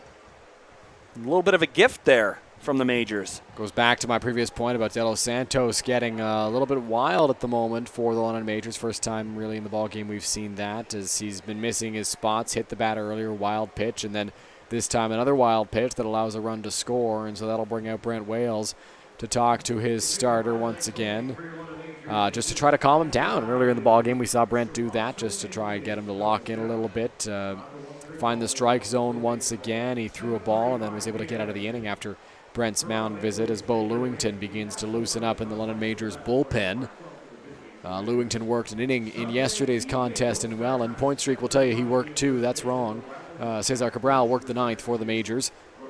Lewington worked the eighth for London. He's been a very good arm for the Majors this season, so if they do need him, looks like he is available as you see him throwing there on your screen. But for now, it's Pedro De Los Santos' job to get out of this inning. He's got runners at the corners with one out, a 2-0 count already, a good hitter's count for Evan Ryan at the plate. We'll see what he's able to do with it. And look for him to go after this pitch. See if he does. De Los Santos now set the 2-0. This one is going to be hit on the ground. Big hop for Candell. Jamison going to have to hold at second as Ryan is thrown out at first. And mound visit works again. Quick out following a little bit of a pause. Yeah, that pause allowed Pedro De Los Santos to calm down a little bit and hear a bit of game plan messaging from Brent Wales as pitching coach. And right there, worked to perfection. Just got a little ground ball to the shortstop Keith Candell, and he was able to make the play. So Jordan Young will be tasked with trying to keep this inning alive, try and turn it over for Jesse Fishbaum. Young 1 for 2, singled in his first at-bat in the second, and then Cade his next plate appearance. First pitch from De Los Santos missed. Pedro up at 86 pitches now through 5 2/3 innings. This has been his longest inning in terms of pitch count. 1-0, line drive into left field. That's a base hit. Jamison coming around third. He's going to be held up as a very strong throw into the plate will keep him there. And it's just station to station for the Red Sox to try and get themselves back into the game as they now have runners at the corners for Jesse Fishbaum. One of the things we talked about earlier in the ballgame when Pedro De Los Santos was rolling out there for the Majors was his first pitch strikes in this inning so far, where he's given up a run and has allowed more base runners here, runners at the corners. He's got one first pitch strike. That was the very first batter that he got Liam Sutherland to strike. He got Liam Sutherland to strike out to lead off this inning. Since then, he has not thrown a single first pitch strike, and he's had to work from behind, which has caused problems for him. First pitch to Fishbaum, check swing, and once again he will start from behind. It's a couple of check swings this inning, Reese, where I've been like, I don't know about the call from the umpire. That one right there looked pretty close to being a swing, but not going De Los Santos in the Majors' way. 1-0 downstairs. Good hitters count for Fishbaum. 2 balls, no strikes. Fishbaum's put together some good ABs against Pedro de los Santos so far in this ball game, so he'll look to capitalize on this hitter's count. He's put some good swings in the baseball as well. We'll see what he can do here in a 2-0 count. 1 run already in for the Sox. 8-3 ball game. The 2-0. Paint on the outside corner. 2 balls, 1 strike. Very good pitch there from Pedro de los Santos, hitting the outside corner, finding the strike zone once again on 2-0. And though you do need a strike on 2-0 if you're out there on the mound, you can't throw it too much over the plate because the batter will make you pay. Ball going to be hit on the ground up the middle. Candel going to come over, and he played that beautifully. Just steps on the bag. Young is retired, and so is the side. So the Sox do get 1 back. Only trail by 5. 10 hits now in the ball game for the Sox. Majors still sitting at 7, but again, every time the Sox have scored, the Majors have had an answer. We'll see if they can do the same here. And as we get into the bottom of the 6th and late into this ball game, I think both sides, you look at it, you still got to, despite it being the first place and last place team, it's, don't get out of yourself. Stay within and, still try to control what you can. Because, again, it could go wrong for the Majors very quickly if you start thinking about the win column and what you're going to do after the game. And as for the Sox, we've seen what can go bad with them with 5 errors on the board. Yeah, absolutely. Brantford needs to stay locked in. They're only down 5 runs, and that's not an insurmountable deficit by any means. It's going to be tough against a team, especially like the Majors. But right now, I mean, the Red Sox aren't out of this ball game just yet. It would be huge for them if they're able to keep it where it's at in an 8-3 game in this spot. But if they can limit the damage here, if they can keep the Majors off the scoreboard, because you talked about how the Majors have always had an answer every inning that the Red Sox have scored in. Up to this point, the Majors have scored runs of their own, and I say runs because it hasn't been 1 run either. The Red Sox have scored in 3 innings. They've scored 1 run in 3 individual innings, and every time the Majors have come back with 3 runs the first time and then 2 runs the next time. So it'll be up to a new arm out there on the mound to keep the Majors off the scoreboard in this inning, and that new arm is Hayden Stam, a lefty out of Waterdown, Ontario, working in his 10th ball game of the season. Yeah, Stam, one guy who is we've seen a lot of him, and again, it's a common theme with this Red Sox pitching staff is the strike zone, and whether or not they're in it or not, and if they are in it, a lot of the times they aren't quality strikes, and by that I mean they're not on corners. They're not at the knees. They are up in the zone, where good hitters are going to make you pay. So, again, another guy who tends to miss on his throwing side in that left-handed batter's box. So, again, first pitch strikes. I can't preach that enough. I don't care who's on the mound, whether it's Justin Verlander or me. If you can't throw first pitch strikes, it's not going to go very well. Absolutely. So it'll be up to Stam here to get ahead of the first batter he's got to face, and that is Cleveland Brownlee. In his last outing, Hayden Stam had a pretty good showing against the Kitchener Panthers. Pitched an inning and a third, did not allow a run, walked 1 batter, struck out 2, so did a good job in that contest at limiting the damage against the Panthers. Now he's got to build off of that. Another young arm, first year on the team. And he gets the veteran first. Cleveland Brownlee, first pitch here is down and in. 1 ball, no strikes. Cleveland so far in the ball game 0 for 2. Has walked, flown out, and reached on an error. 1-0, very slow breaking ball, and that's exactly what Brownlee's saying to himself right now. I don't think that could have gotten any slower, as the count is now 1 ball, 1 strike. It was right over the heart of the plate, too. Brownlee feels he missed his pitch right there. 1-1 from the left-hander. Another one, but it didn't break at all. Stayed high. And a favorable count for Brownlee, 2-1. Good spot for Cleveland to be right now. We'll see if he can capitalize. Sox with the shift. The pitch looked like at the bottom of the zone, called a strike, 2-2. And a lot of communication as well between Banks and DeZamba. Now Stam into the windup, 2-2. Is fouled off of the shoulder of Fountain, and he's going to get a breather here. Oftentimes home plate umpires will do that, give the catcher a breather after he gets hit by a foul ball. And right now gives Brownlee a chance to think about what could be coming on the next pitch, gives Stam a chance to think about what he's going to throw, and DeZamba And Banks still communicating out there, still talking in the shortstop position. And the shift is starting to come over into the IBL. You see it a lot more. Guys are doing it to Nick Burdett as well, so they're always talking. Got to stay on the same page as the 2-2 misses. The count is now full. Got to make sure you know who's going to be covering what, who's got what ball. If it's in the hole, who's going to come over? Is it going to be Dizamba coming over to his left and making that play, or does Banks feel more confident on the backhand moving over to that spot? So they're talking and making sure they're on the same page. 3-2. This ball is hit in the air. This one is deep. Fishbaum going back. Jamison both looking up, and it is gone. Cleveland Brownlee with a shot to left center on a 3-2 pitch from Hayden Stam. And the Majors, they get that run back. It's now 9-3.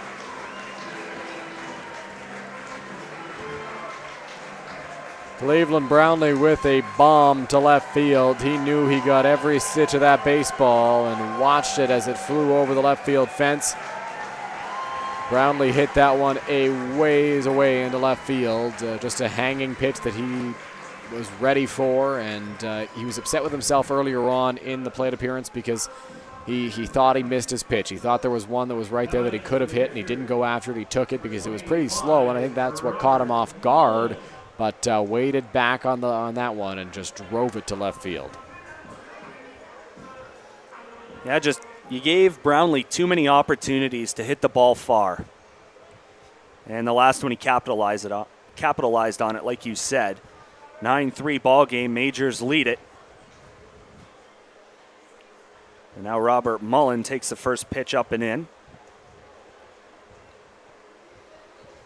But not a bad spot. Bases are still clear as you work your way through the middle part of the order.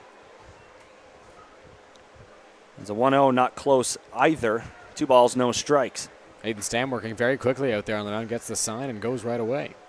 2-0. This ball is driven right center field. Sutherland going back. Both him and Fishbaum are looking up, and the Majors have just gone back to back. Robert Mullen. Oppo Taco shot for him, and the Majors are into double digits. It's 10-3.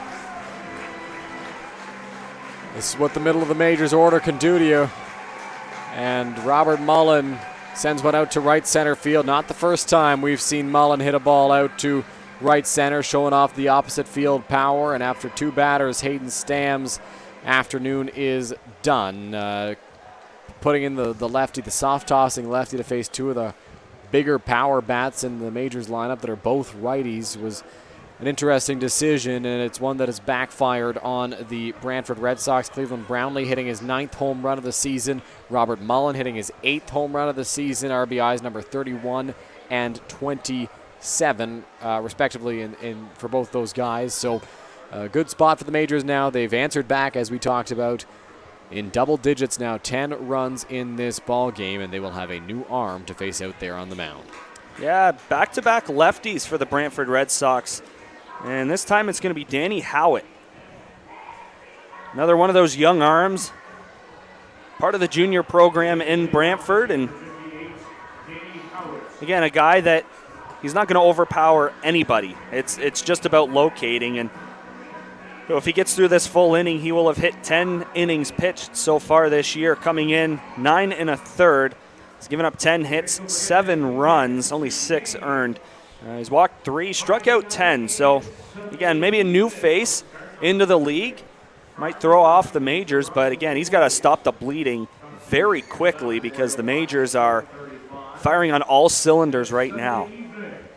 Howitt pitched on May 29th against the Majors, the only matchup between these two teams this season. He went 2 innings, allowed 1 run and 1 hit in that contest. So be looking to limit what the Majors can do. They're still not out of the woods yet, the Red Sox.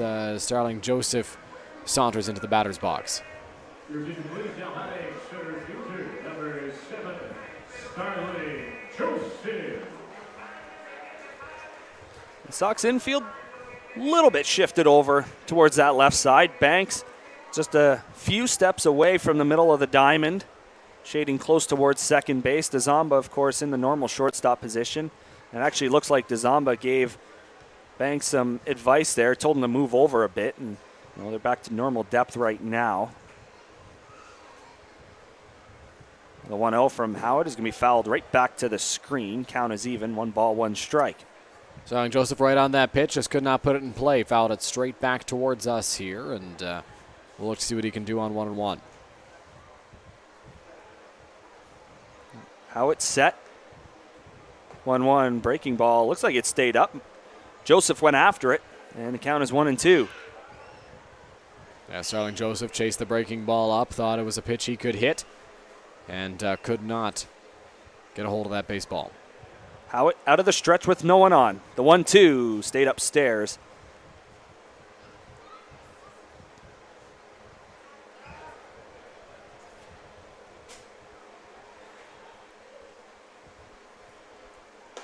The 2-2 stays high with the fastball, and the count is full.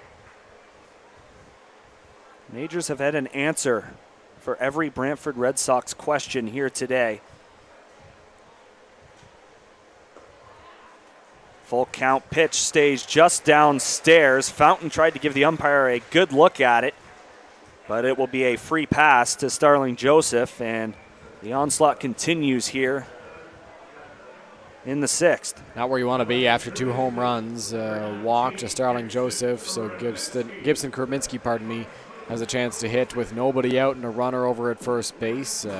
Another chance for the Majors to keep adding on if Kraminski can get on base here.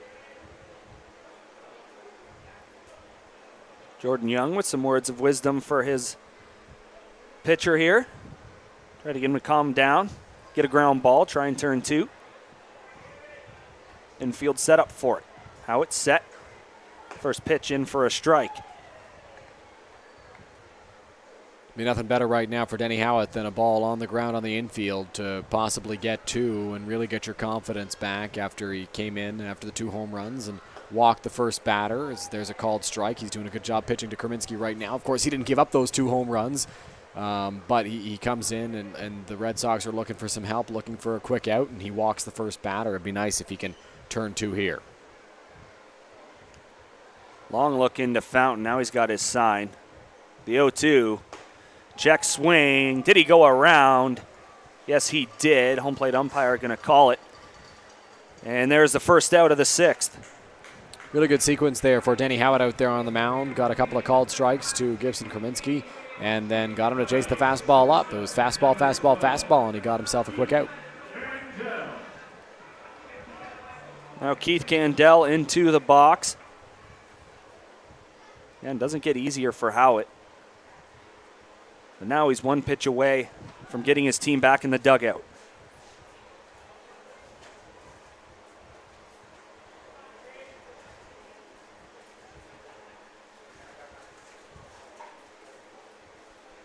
First pitch to Candell is going to be popped up to DeZamba. He's going to end up dropping it. Out at second. Candell did not run, but I think the umpires are going to call Candell out anyways. That's a very smart play by John DeZamba, and I'm not sure why the umpires didn't call the infield fly right off the bat. They're going to, I guess, retroactively call it here. So I guess that'll go as a pop out to the shortstop. They're gonna play it like an infield fly. DeZamba dropped that ball on purpose to try to get a double play. It was a smart play. The umpire called Candell out. Yeah, like I said, Candell did not run. He was still around the home plate area.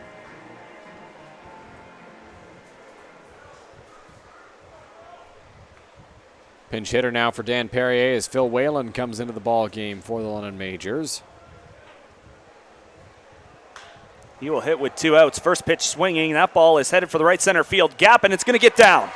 Fishbaum will get it up against the wall. Majors are going to attack on another one.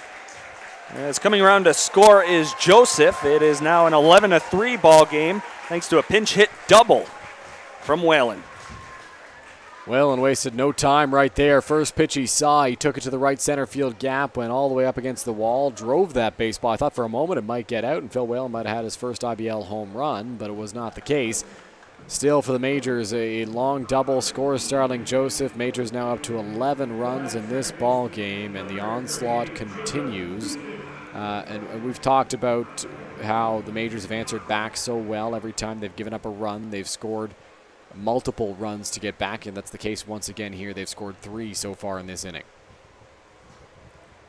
Well, now Newton will hit. First pitch swinging for him into center field. Fishbaum going to come in, though, and make the play, but the Majors score 3 more, and they now lead it 11-3. We will take a break. Dylan Baker back on the mic for the rest of the ball game. You're watching IBL baseball between the Sox and Majors on MajorsTV. My name's Tiffany Creasy, and I take care of the sales and marketing at Rickard Promotions and Recognition. Some of the things that we do at Rickard Promotions and Recognition is we bring your brand to life. We kind of put your logo on anything that you can give away or brand, and we can service clients right across Canada. At Rickard Promotions and Recognition, we can take care of your designing of your logo for any artwork that you need done for the branding. And a lot of people don't realize we can do that here. We also have our in-house production that we take care of your order from start to finish right here at our one location. So with keeping everything in-house from graphic design to in-house production, we're able to get you your order a lot quicker with a faster turnaround time. We'll help gather your ideas together, give you some options to kind of narrow down the search for you, whether it be from your apparel to promotional products. And from there, we'll get your mock-ups done, proofs done, order done, and the quality control is right there all along the way for you.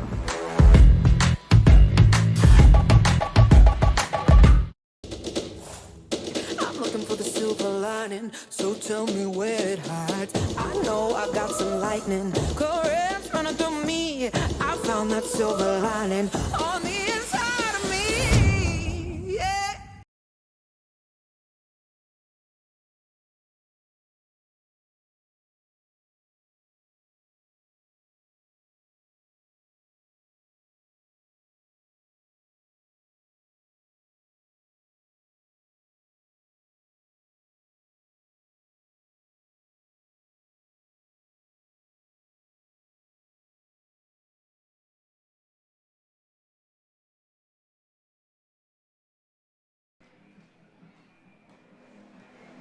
Seventh inning about to get underway here from Labatt Park. New arm out there on the mound for the London Majors, and that is Bo Lewington. Lewington getting to work for the second consecutive day. Pitched an inning yesterday in Welland against the Jackfish. Has pitched 12 1/3 through 5 outings this season.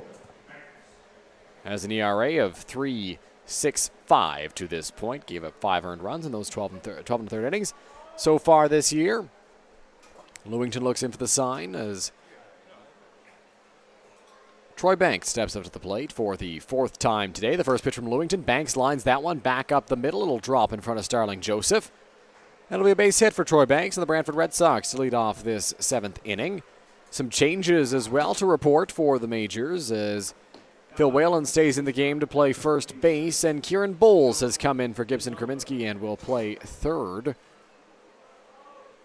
Whalen, who pinch hit for Dan Perrier, stays in the ball game. And John DeZamba will step up to the plate with a runner at first and nobody out.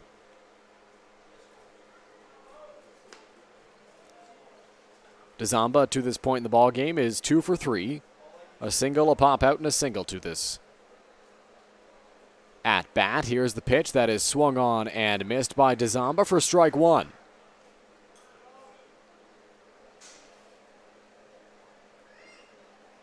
Lewington has 10 strikeouts, just 4 walks so far this year. He's got a FIP of 3.01. Here's the pitch that is swung on and missed by DeZamba. And for those who are unaware, FIP is fielding independent pitching, which is similar to ERA. It focuses in more on the pitcher rather than counting what the defense contributes. And so Lewington's FIP is lower than his ERA at 3.01. The 0-2 on its way. That's on the ground to shortstop. Could be 2. Candell with a little bit of a bobble goes to Newton. Throw to first. Not quite in time. And so the bobble winds up costing the Majors another out. But they get one at least on the good play there by Keith Candell over to Jacob Newton. And We got one away as Nick Burdett steps up to the plate with a runner over at first base.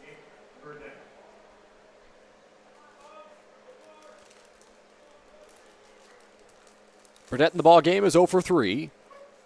A ground out, 2 groundouts I should say, and a strikeout for the Brantford first baseman as Bo Lewington sets out there on the mound, takes a peek over at first base. Douzamba not running, and that's fouled straight back to the screen by Burdett.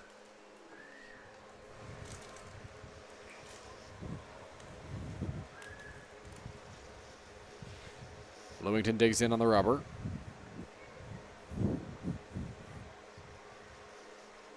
Comes set out there on the mound, peeks over at Douzamba.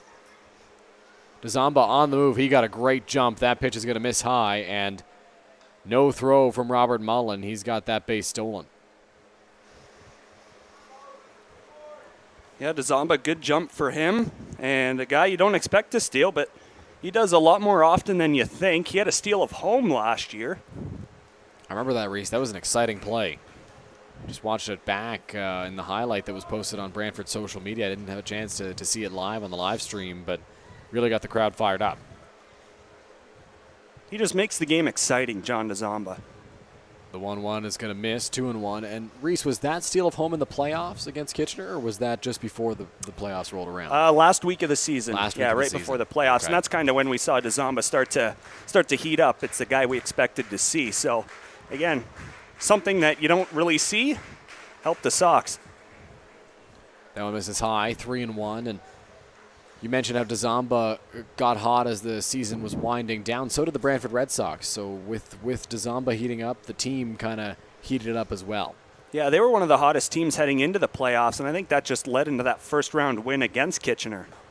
That pitch will miss, and it's ball 4 to Nick Burdett. So after Douzamba reaches on the fielder's choice, Burdett walks, and there are 2 on with 1 out for Liam Sutherland. Yeah, it's good to see the Sox still having good at-bats. They're not giving them away like we had seen in previous games this season when we'd see scores like 11-3 or even 19-0 against Hamilton. It's again, you got to take something into the next game, and if you have good at-bats, that's something to work with. Here's the pitch from Lewington, a breaking ball that drops in and misses for ball 1. And Sutherland, a guy who has had a lot of frustration today. Be a good spot for him, couple guys on to get a base knock. The offering line straight back at the screen, so a ball and a strike now. I was ready for that one, Dylan. Yeah, I've been ready for a couple this year. There have been a couple that have caught me off guard, and I think there would have been more than a few times if there was no screen here that I would have been hit right in the face. Sutherland ready in the batter's box. Lewington out there on the mound, comes set. The 1-1 on its way. On the ground towards shortstop. Going to be a tough play for Candell. Skips off his glove into left field. Rounding third and coming home easily is Douzamba. So it is 11-4 now as the Red Sox get themselves a run. Yeah, I think that whole situation there, the ground ball, kind of took a tough last hop on Candell, but saw John Douzamba kind of throw a little bit of a screen in front of Candell just to kind of disrupt him a little bit, and it worked out for the best. And in a blowout like this, it's you got to get runs as much as you can and keep the positives going, try and stay up. And Douzamba almost created something out of a ground ball that Keith Candell 9 times out of 10 he's going to make that play on. So whatever you can to do to screw him up or get him out of his rhythm, you try and do it, and that's what Douzamba did.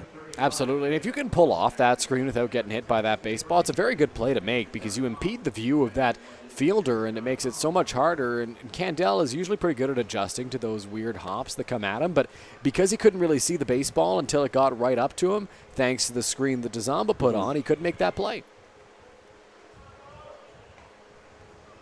He wants the next one, though. Absolutely he does, especially after the bobble on the fielder's choice that maybe cost them a double play earlier, as that one misses. It was a hard ground ball. It was going to be a tough play for Candell to make. Flipped it over to second, but because he bobbled it on the transfer over at shortstop, he couldn't get both.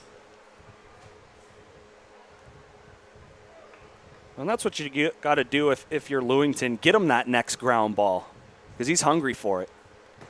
That pitch is on the outside corner for a called strike one, so it's a ball and a strike now on Colton Fountain, the catcher for Brantford. Still looking for him to really break out this year. We've seen stretches that have been really good. It's just the consistency for him has been an issue. The 1-1 on its way, swing and a miss. Good high fastball from Lewington gets the chase. Yeah, good job raising the baseball up over the zone. You know Fountain wanted to drive that ball into a gap. Most good hitters do with pitches that are up. Just couldn't catch up. Here's the offering. Outside corner, called strike three. Fountain doesn't like the call. It feels like that outside corner has been on again, off again throughout the ball game. And right there, Lewington gets the call, and it is the second out of the 7th inning. Yeah, just a borderline pitch that could go either way. Like you said, most of the time today, it has gone, against the pitcher. It's usually been called a ball so far, and just on that one, again, it's a pitch that's too close to take. When you've got 2 strikes, you got to find a way to put the ball in play. Just that one didn't go Fountain's way.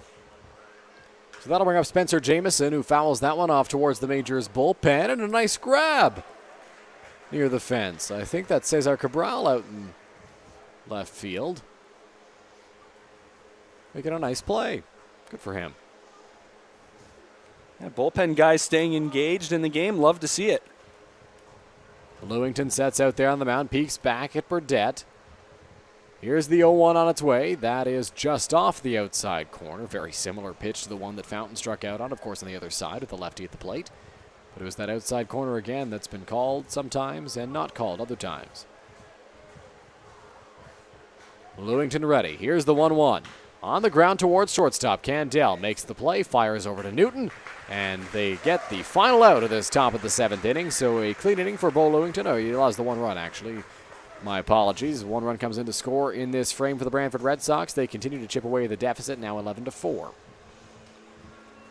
Yeah, and for the Sox to score in 4 innings here this afternoon is really good to see. Obviously, it's only been 1 run per inning that they have scored in, but it was a problem early on. They'd start off really well. They'd get 1 or 2 in the first, and then it would be shut down the rest of the game. And again, this game may be out of reach for them, a 7-run deficit, but just to keep scoring in more than 1 inning, you got to look at as a good thing, especially against a really good London Majors team. I think if anyone in this league scores runs in 4 innings, or 4 different innings, then it's a positive against London, right? And for the Sox to do it without any wins on the year, it's just keep moving forward. And eventually you hope you get there to that first win, but here it may be out of reach. Yeah, it's going to be tough for the Red Sox to come back in this contest. They trail by 7 in the bottom of the 7th inning. It's stretch time here at Labatt Park. You got a good look on your screen, at the fans getting up, stretching out a little bit here. Before their majors come up to hit, it'll be Austin Wilkie, Byron Reichstein, and Cleveland Brownlee due up for London. We'll see if there's maybe a pinch hitter mixed in as well for the majors at times, with Brownlee coming up for that 3rd and 4th time in a ball game like this. They give somebody else a shot in Brownlee's spot, get Cleveland off his feet a little earlier. And I believe that'll be the case once again here, as Evan Simons has grabbed a bat, standing behind Byron Reichstein there. But as of right now, it'll be Wilkie, Reichstein, and Simons, it looks like, due up for the London Majors. Well, here Danny Howitt pitched a full inning in the 6th. Obviously, Stam giving up a couple of bombs and then being removed from the game. But Howitt came in, only gave up 1 more, and tough part of the lineup, top of the order. Thankfully, you start with a clean slate here in the 7th, but it's going to be tough. Just got to throw strikes. Pound the strike zone. Just keep your defense engaged in the game. And a lot of the times, you don't want other teams to add on, so you start missing, hoping they chase. And when they don't, you start to get frustrated. So just got to keep pounding the zone. First pitch to Austin Wilkie is on the outside corner for strike 1. And it looks like Fountain had a conversation with the home plate umpire before we got things underway here in the bottom of the 7th. Suddenly that outside corner appeared. Here's the offering from Howard. It's a breaking ball, and it's in there for strike 2. Working ahead, not something we saw from the starter, Sean Hood-Tidman, so it's nice for these bullpen arms to do that. Coming set is Howitt. The 0-2 on its way. Wilkie lines that one back to the screen, and he'll stay alive. The count remains at no balls and 2 strikes.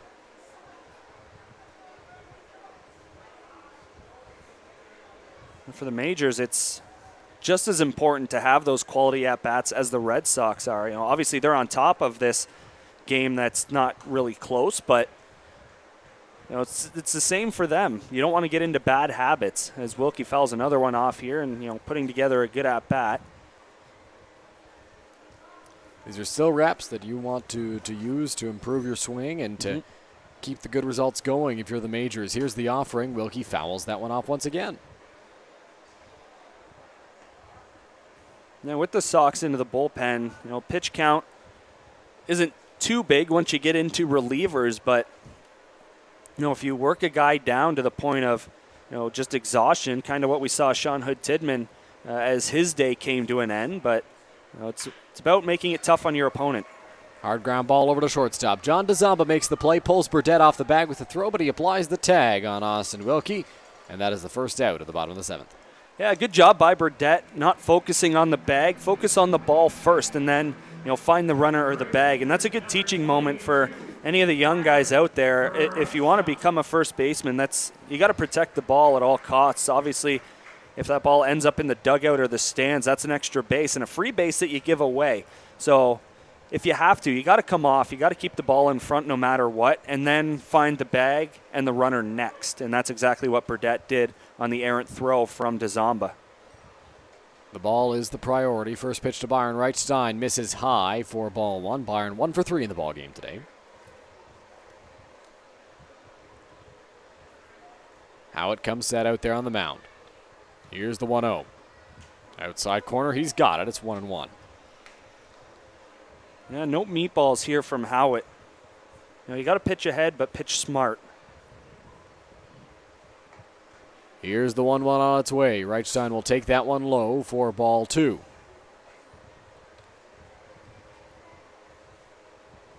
Two balls, 1 strike the count. Byron digs in, looks out. Howitt comes set out there on the mound into the windup. Here's the offering. It's going to miss as well. So 3 balls and a strike now on the Majors right fielder.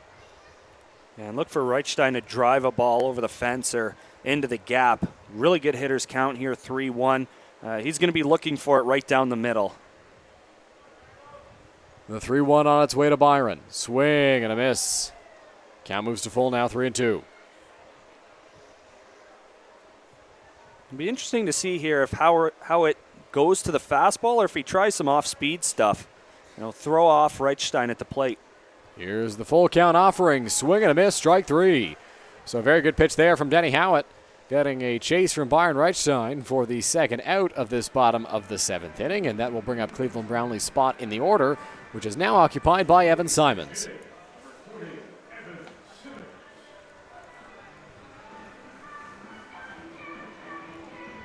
Yeah, good pitch there from Howitt. Full count, stays away from Reichstein. And again, if the hitter beats you the other way, you just tip your cap. He made a really good pitch to a really good hitter and got Reichstein to swing through it. So, 2 outs now here. Just 1 pitch away. Just got to go at it pitch by pitch. Here's the first offering to Simons. He takes that one high for ball 1. Simons' first trip to the plate, of course, pinch hitting for Cleveland Brownlee, did not come in as a defensive replacement in the last inning. Here's the offering. That is going to miss. So 2 balls and no strikes to the new DH for the Majors in this ball game. Of course, no shift now with Brownlee out of the ball game, so Sox straight up here. Simons hits that one high in the air. Shallow left field. Moving in Jamison. Nobody sees it. It drops in. Nobody saw that baseball because of the sun. Simons going to try to get to second, and the throw goes over second base.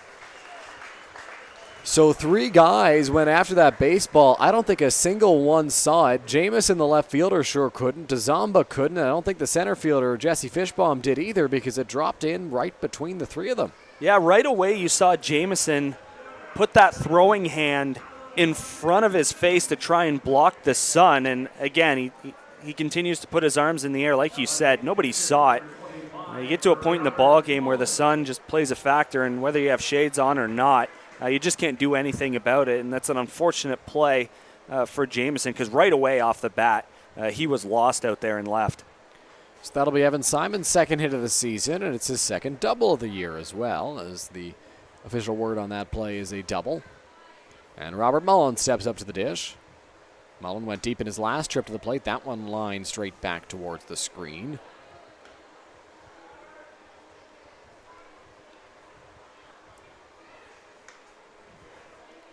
Howitt's still working pretty quickly here. Second inning of work for him, and he's always done that all the way through. He's been a guy to just get the baseball and go. Breaking ball drops in there on Mullen. It's strike two, so he's in the hole now, down 2 strikes. Just noticed something there from Howitt as well. Looks like he slowed himself down with the breaking ball, just making sure it stayed slow. And make sure that's the only time you do that because good hitters are going to start to recognize that. Here's the pitch, breaking ball again. This one misses high, and it's a ball and 2 strikes on Mullen. I'll keep the motion the same, just flick of the wrist changes with each pitch that you throw. Howitt sets, peeks back. Here's the pitch. That's in there for strike 3 called. So Robert Mullen set down on strikes relatively quickly. The Majors don't answer back this time, but they still lead 11-4 in this ball game. You're watching the Red Sox and Majors on MajorsTV.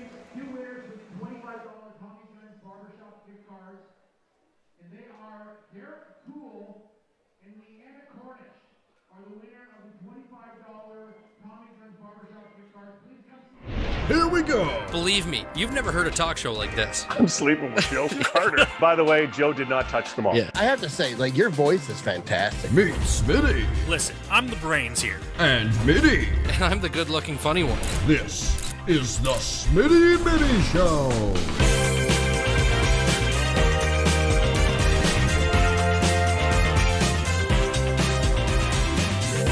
Catch new episodes of the Smitty and Mitty Show wherever you get your podcasts.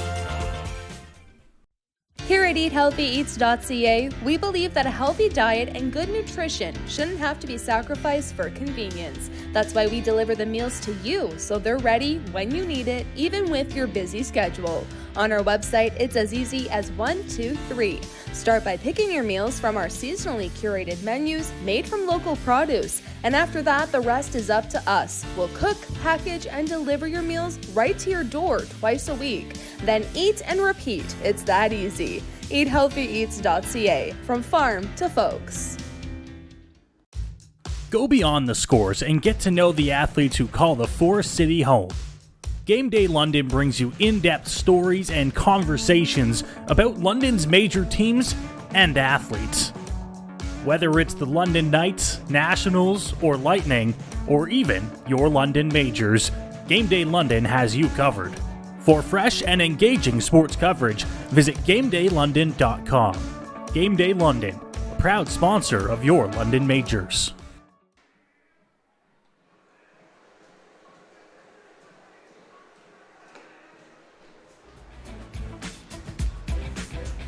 Welcome back to the Game Day London broadcast booth here at Labatt Park as the Majors have a couple defensive changes and a new arm out there on the mound. Yeah, Jared Lund going to come into the ball game for the London Majors. Third arm that they are using here this afternoon as we get ready for the 8th inning. For Lund, 3 games so far this season. Only 2 2/3 innings pitched. He's given up 4 runs on 4 hits. 3 of those runs are earned. He's got 1 walk and 6 strikeouts. Love to improve that ERA as it's just north of 10. Not a perfect spot to do it, but a good spot to do it in a 7-run ball game. Just throw strikes, have them put the ball in play, and put your defense to work. Also for the Majors, Drew Lawrence takes over in left field, but he's not coming in straight for Austin Wilkie, apparently. It looks like Lawrence is taking the spot of Byron Reichstein in the lineup, and he will play left field. Wilkie stays in the ball game. He moves over to center. We were told that Drew Lawrence was taken over, and we just assumed it was a straight swap, him for Wilkie. That is not the case. So Lawrence is in left, Wilkie is in center, Joseph is in right for the Majors. Here's the first pitch to Evan Ryan. That is going to miss high for ball 1. Evan Ryan had himself a nice ball game to this point. He doubled back in the second, but he's hit the ball hard a few times here this afternoon. That one is in there for a called strike. In his warm-ups, Jared Lund threw a couple to the backstop. Scared us on the first pitch. Nobody was really expecting it. He seems to have found the strike zone here. That one is fouled back. And if you've never watched Jared Lund pitch, the first thing that jumps out at you is how low he gets in his delivery. He says it really helps him find the strike zone, and it's something that he's done for a while now. Well, it's something different. Hitters don't really see that a whole heck of a lot, and it makes it even more challenging because he throws from the left side. Here's the 1-2 on its way to Ryan. He fouls that one off, able to stay alive in this 1-2 count. Yeah, this is essentially a tryout year for Evan Ryan, as well as all the juniors, but he's been known as someone who does provide power, maybe a future power piece for the Sox. And looked like a breaking ball there that slipped right out of the hand of Jared Lund, just a bit outside. I think he tried the corner but missed. So he'll look to reset on 2-2 and find the strike zone. Lund, as you mentioned, Reese, in his fourth outing. Here's the pitch on the ground towards shortstop. Candell makes the play, fires it over to Whalen at first, and one away here in the eighth. Yeah, routine ground ball there. Lund gets Ryan to roll over to the left side, and Candell made that play look very easy. A couple of miscues for him last inning out, but right back to basics there for him. Strong throw over to first base, got Ryan by a couple of steps to record the first out. So that'll bring up Jordan Young now for the Brantford Red Sox. He's 2 for 3 in the ballgame. He was a late add to this Brantford Red Sox lineup. He was thrown into the lineup with about a half hour before game time, and he's been very good so far in this ballgame for Brantford. The first pitch from Lund is a breaking ball that'll drop right in there for strike one. Yeah, I played with Jordan Young in our Major Bantam year, Brantford Minor Baseball Association. Didn't have the greatest team, but had a lot of fun that year. Here's the 0-1. That is going to miss low for ball one, a ball and a strike. As I mentioned earlier, this is second year as part of an IBL club. Was part-timer with the Hamilton Cardinals last year. That's where he played his junior ball at Bernie Arbor. Lund sets. Here's the pitch. Swing and a miss. Lund also a junior. Junior for the Majors. Plays with the St. Thomas Tomcats as well. Played with the Majors last year. Pitched in a few games for London. Was a very big reliever at times for the Majors last year. Had one bad outing against the Barrie Baycats late in the season. But overall, had a very solid first year in the Intercounty Baseball League. And right back, signed with the Majors, despite the fact he is a junior. Pitching once again here for London. The 1-2 on its way, and just misses. Yeah, really close pitch. And again, you look back at the strikeout to Colton Fountain. That's almost a pitch that it's too close to take, and you get lucky with a pitch that is called a ball. But again, late in the game, go up swinging. You want to hit.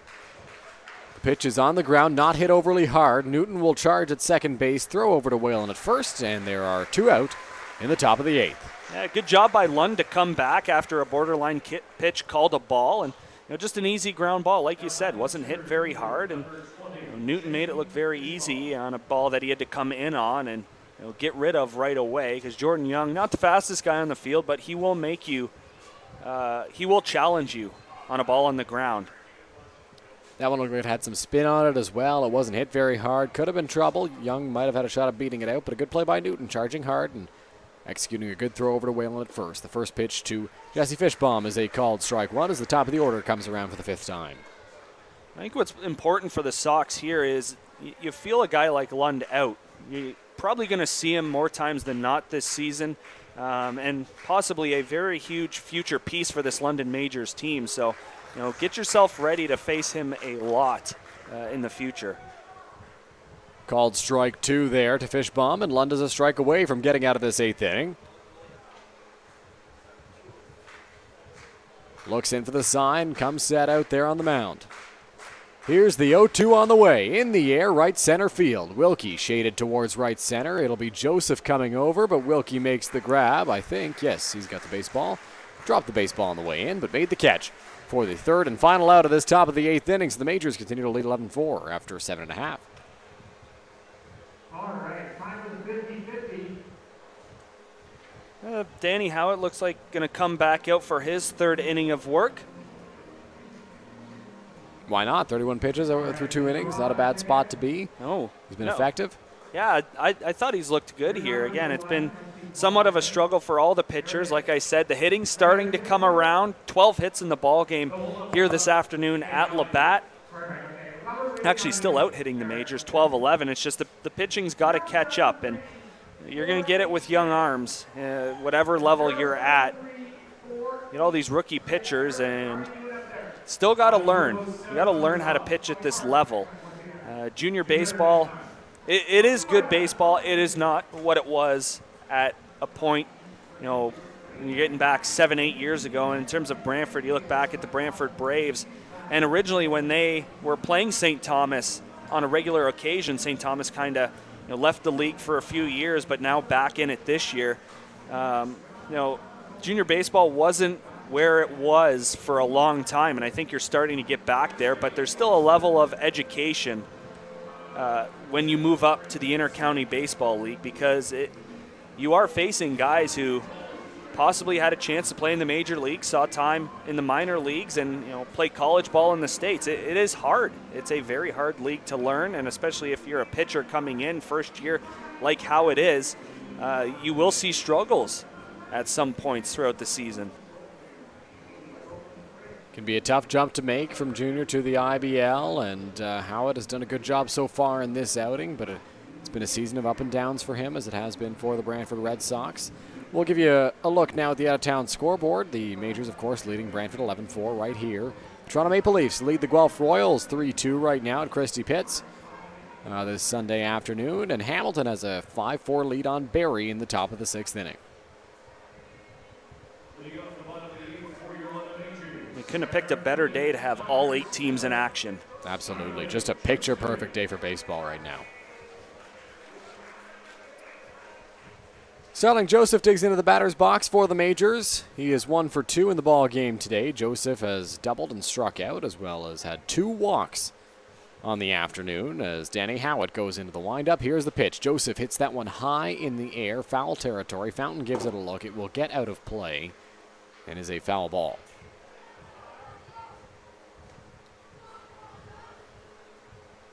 Kieran Bowles on deck will get his first plate appearance of the ball game after coming in as a defensive replacement for Gibson Kraminski. Here's the offering from Howard. Breaking ball. Joseph hits that one on the ground. Foul territory. It'll be a foul ball. So back-to-back foul balls for Starling Joseph in this plate appearance, and he's behind in the count 0-2. Yeah, good job from Howitt keeping Joseph off balance there. Starts with the fastball and gets him to foul it back, and then he was way out in front on that 0-1 off-speed pitch. The offering misses high to Joseph. He shakes his head in the batter's box, says, nuh-uh, I'm not going to chase that one. And it's a ball and 2 strikes.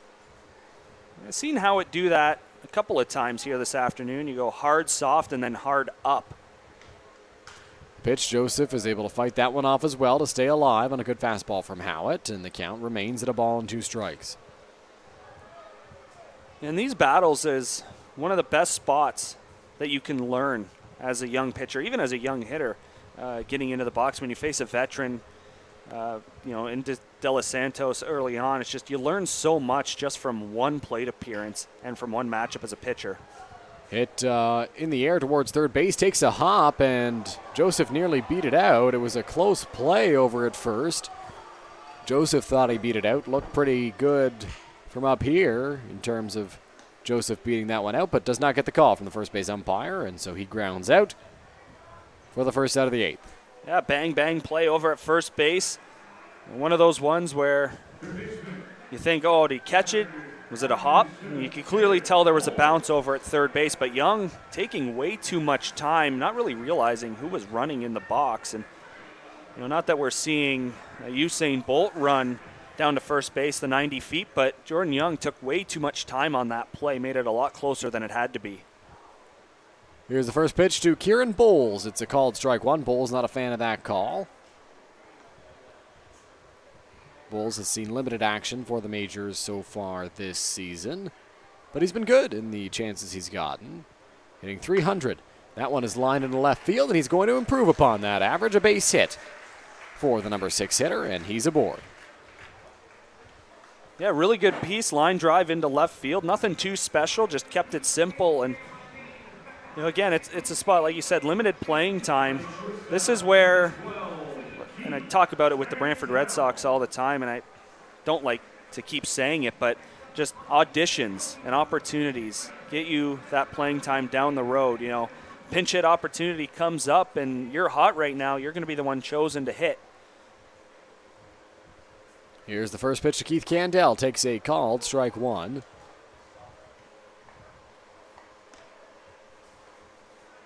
Now, Reese, you mentioned earlier in the ballgame that Candell and Krasminski were the only two to not get on base for the majors, as that one is swung on and missed among the starters. Is that still the case?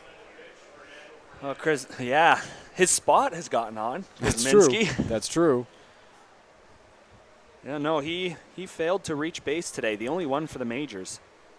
Obviously, minus some of the substitutions for London here late in the ball game. His day finishes 0 for 4. The 1-2 on its way to Candell. That's going to miss as well. So 2 balls and 2 strikes. The major shortstop, who was 0 for 4 in the ball game. He did get on with that 3-base error on the fly ball to center field. Candell drives that one to left center field. That ball is going to go all the way to the wall off a hop. Bowles is around second. He'll get into third base. Casey David Pullum will hold him there. It is a hard line drive double for Keith Candell. Yeah, you knew you weren't going to keep him out of the hit column for very long, and that ball was roped out to left center field. Obviously no chance for anyone to catch that baseball, and I think it was more of a question about whether or not we'd see another run come around to score, as that ball made it all the way to the fence. But 7-run ball game. Not station to station, but a little bit extra cautious here. That'll bring up Phil Whalen for the second time in the ball game. He came in as a pinch hitter, and on the very first pitch he saw, he drove it to the right center field gap for a double. He's got 2 guys in scoring position here. Coming set on the mound is Howard. Here's the pitch. That is going to miss low for ball 1. Howard just got to continue to get ahead. Can't fall behind hitters, because we've seen it today. That's where you get into trouble.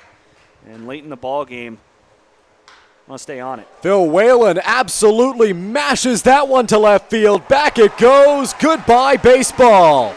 Phil Whalen with his first home run of the season for the majors. A laser to right field. And London leads 14-4. That ball was destroyed. That's just one where you turn, look, it's a courtesy look, and tough spot in the ball game. It's going to end Howitt's afternoon, but that's what happens. You leave a baseball right over the heart of the plate. Guys are going to make you pay, and yeah, that wasn't a question of whether it would get out. It was a question of how deep it would go.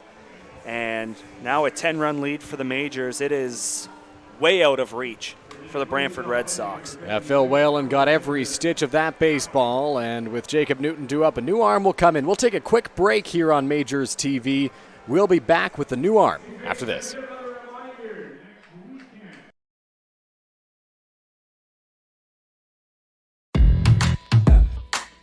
My name's Tiffany Creasy, and I take care of the sales and marketing at Rickard Promotions and Recognition. Some of the things that we do at Rickard Promotions and Recognition is we bring your brand to life.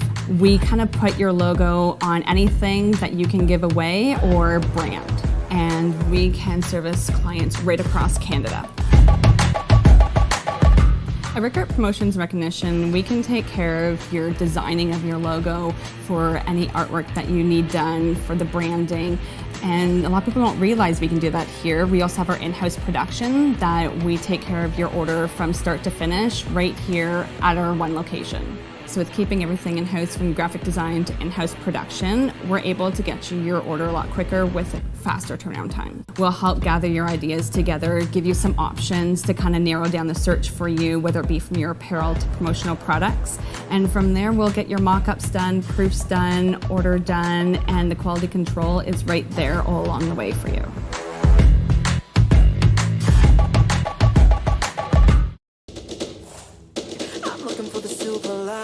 So tell me where it hides. I know I got some lightning, currents running through me. I found that silver lining on the inside of me. Yeah. Welcome back to Labatt Park.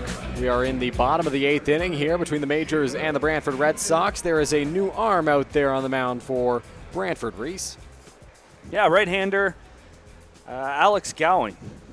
5 games so far this season, 11 1/3 innings pitched, and it hasn't been too pretty for him. He's given up, let's scroll through here, 13 runs on 12 hits, ERA north of 10.3. Gowing will look to have a better outing here against the Majors. 1-1 count on Jacob Newton. Here's the offering. That is inside. Newton will go after it and foul it off. Gowing pitched for the Guelph Royals in 2016, has some previous IBL experience. Sort of a late arrival for the Sox as well. Here's the 1-2 inside. It'll hit Newton, and he will reach first base. So the first batter that Gowing faces is a hit by pitch. And the Majors have a 1-out base runner. Turn things over for the top of the order with Austin Wilkie, who of course moved into center field last inning. Gowing, a little bit strange. He does go a bit from the side. That release point is not what you would typically see. Delivery very slow. And then that arm comes around from the side. The pitch to he's throwing in slow motion, and then that ball just comes out of his hand. That one hits the outside corner. It's a ball and a strike now to the Majors center fielder. I see what you mean about that slow motion, Reece. All of a sudden, it just flies out at you. But it's a slow little wind up there. Wilkie fouls that one off, and so it moves to a ball and 2 strikes. And for a minute with the lefty Newton coming up, I thought we would have seen left-hander Brian Louie come out of the bullpen for the Sox, but he continues to throw with Gowing coming in here. The offering, Wilkie drives that one to right field down the line, but it's going to get foul, and the count remains a ball and 2 strikes.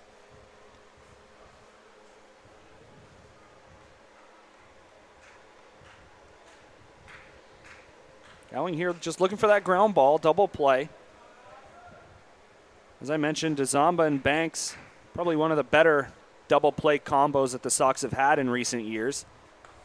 No, it's been a small sample size, but consistency of guys on the field and playing in games has been tough. Here's the 2-2 on its way. Wilkie hits that one on the ground. Going to be a tough play. He might beat this one out. After it is Gowing, and he's got no shot. So a little squibbler off the bat of Austin Wilkie results in a base hit. Yeah, that ball just made its way into no man's land.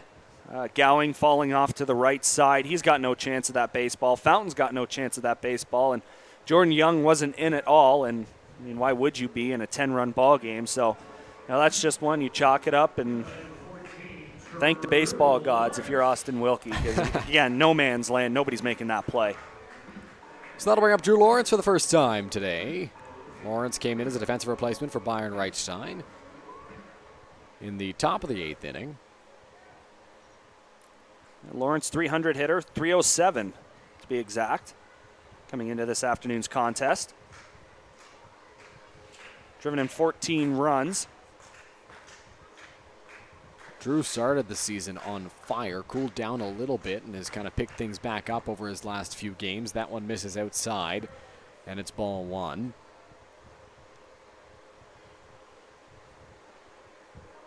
One out in the inning, 2 guys on.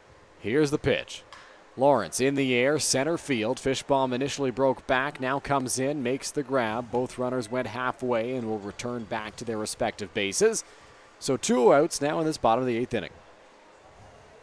Gowing just got to work yourself to get the offense back in the dugout and get on the sticks. And you know, I've said this too often, unfortunately, with the season that the Sox have had, but it's just got to work through every batter, and it's really tough. And with the guys that are here, the commitment level that they've had has been outstanding because it is tough to go through. They've lost guys who have just been frustrated with the season and have called it quits, but for these guys to stick around, it's been nice to see. Line drive off the bat of Evan Simons into center field that will result in the third and final out of the bottom of the 8th inning. So the Majors are 3 outs away from their 15th victory of the season. We'll be back after this with the 9th. You're watching the Majors and Red Sox on MajorsTV. Here we go. Believe me, you've never heard a talk show like this. I'm sleeping with Joe Carter. By the way, Joe did not touch the ball. Yeah, I have to say, like, your voice is fantastic. Meet Smitty. Listen, I'm the brains here. And Mitty. And I'm the good looking funny one. This is the Smitty Mitty Show.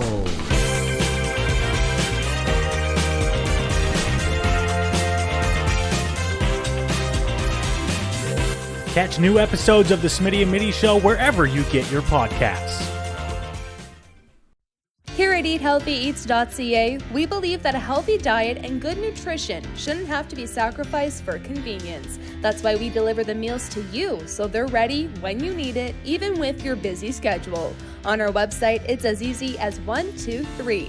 Start by picking your meals from our seasonally curated menus made from local produce. And after that, the rest is up to us. We'll cook, package, and deliver your meals right to your door twice a week. Then eat and repeat. It's that easy. EatHealthyEats.ca, from farm to folks. Go beyond the scores and get to know the athletes who call the Forest City home. Game Day London brings you in-depth stories and conversations about London's major teams and athletes.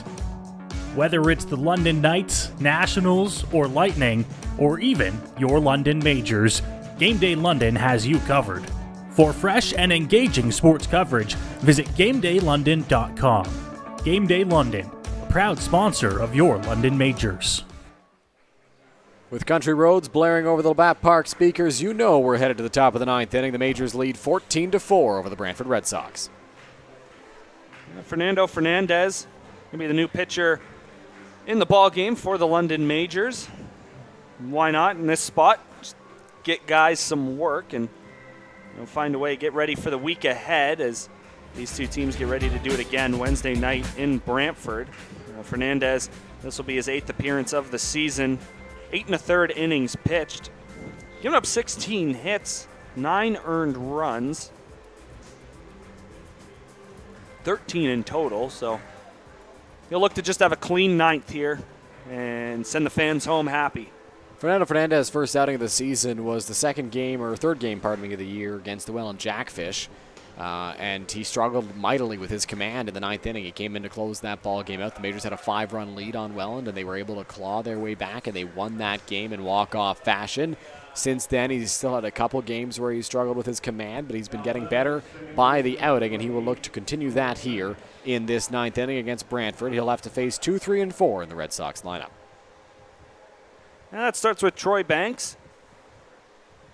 And not a big dude as we've seen here this afternoon, but hits the ball hard.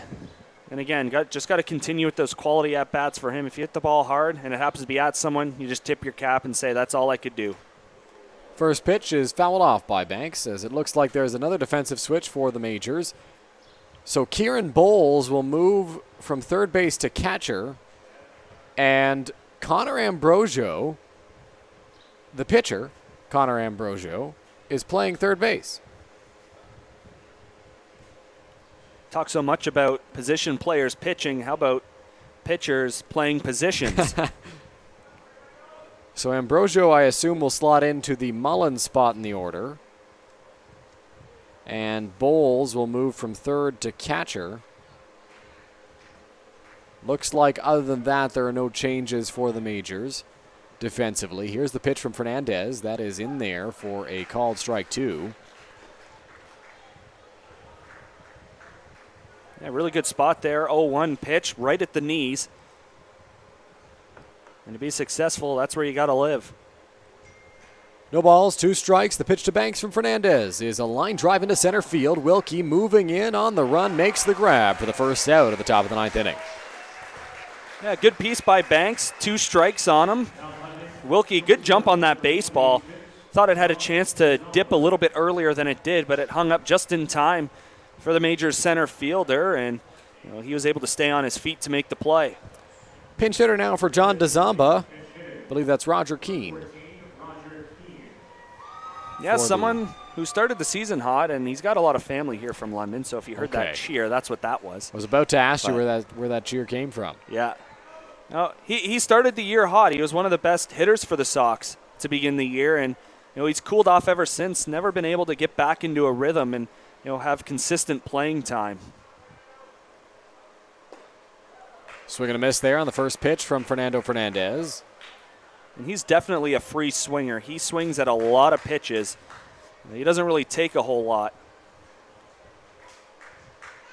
The pitch is going to miss high for ball 1, and Roger Keane's stance reminds me a lot of that of Chris McQueen, just a guy who is low. He gets very low at the plate. He's bent over and ready to swing the bat. Yeah, and Keane's very simple. No batting gloves, no protection. Just a bat and a helmet ready to hit. An old-timey kind of hitter, especially with that stance in the box. A ball and a strike, 1 out. Here's the pitch from Fernandez. That's in the dirt, scooped by Bowles. He'll grab a new baseball while he's at it. So 2 balls and a strike now to Roger Keane. Of course, Keane still rocking the stash. Love it. I love the stash. There are some people who cannot pull it off, but there are a few who can, and those select few are gifted. Here's the 2-1. Keane swings through that one. 2 balls and 2 strikes. I, for one, cannot grow facial hair. Give it time. Be all right. If you want a peach fuzz mustache, I'm your kind of guy. Coming set is Fernandez out there on the mound. 2 balls, 2 strikes, 1 out. Here's the pitch. Did he go? Yes, he did, says the home plate umpire. That's strike 3, so 2 out now in the top of the 9th inning. The Majors are not away from a victory here. Yeah, Keane very unsure on that swing. Just looked like as the pitch was coming in, it was swing, swing, swing, swing, swing, don't swing, swing, and kind of that hesitation there. And more times than not, you are not going to hit that baseball.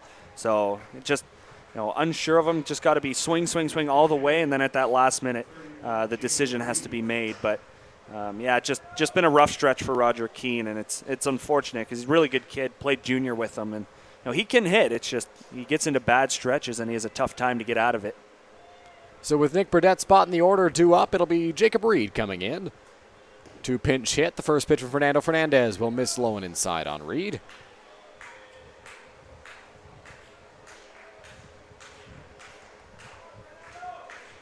Fernandez comes set out there on the mound. Here's the 1-0. That's going to miss high. 2 balls and no strikes.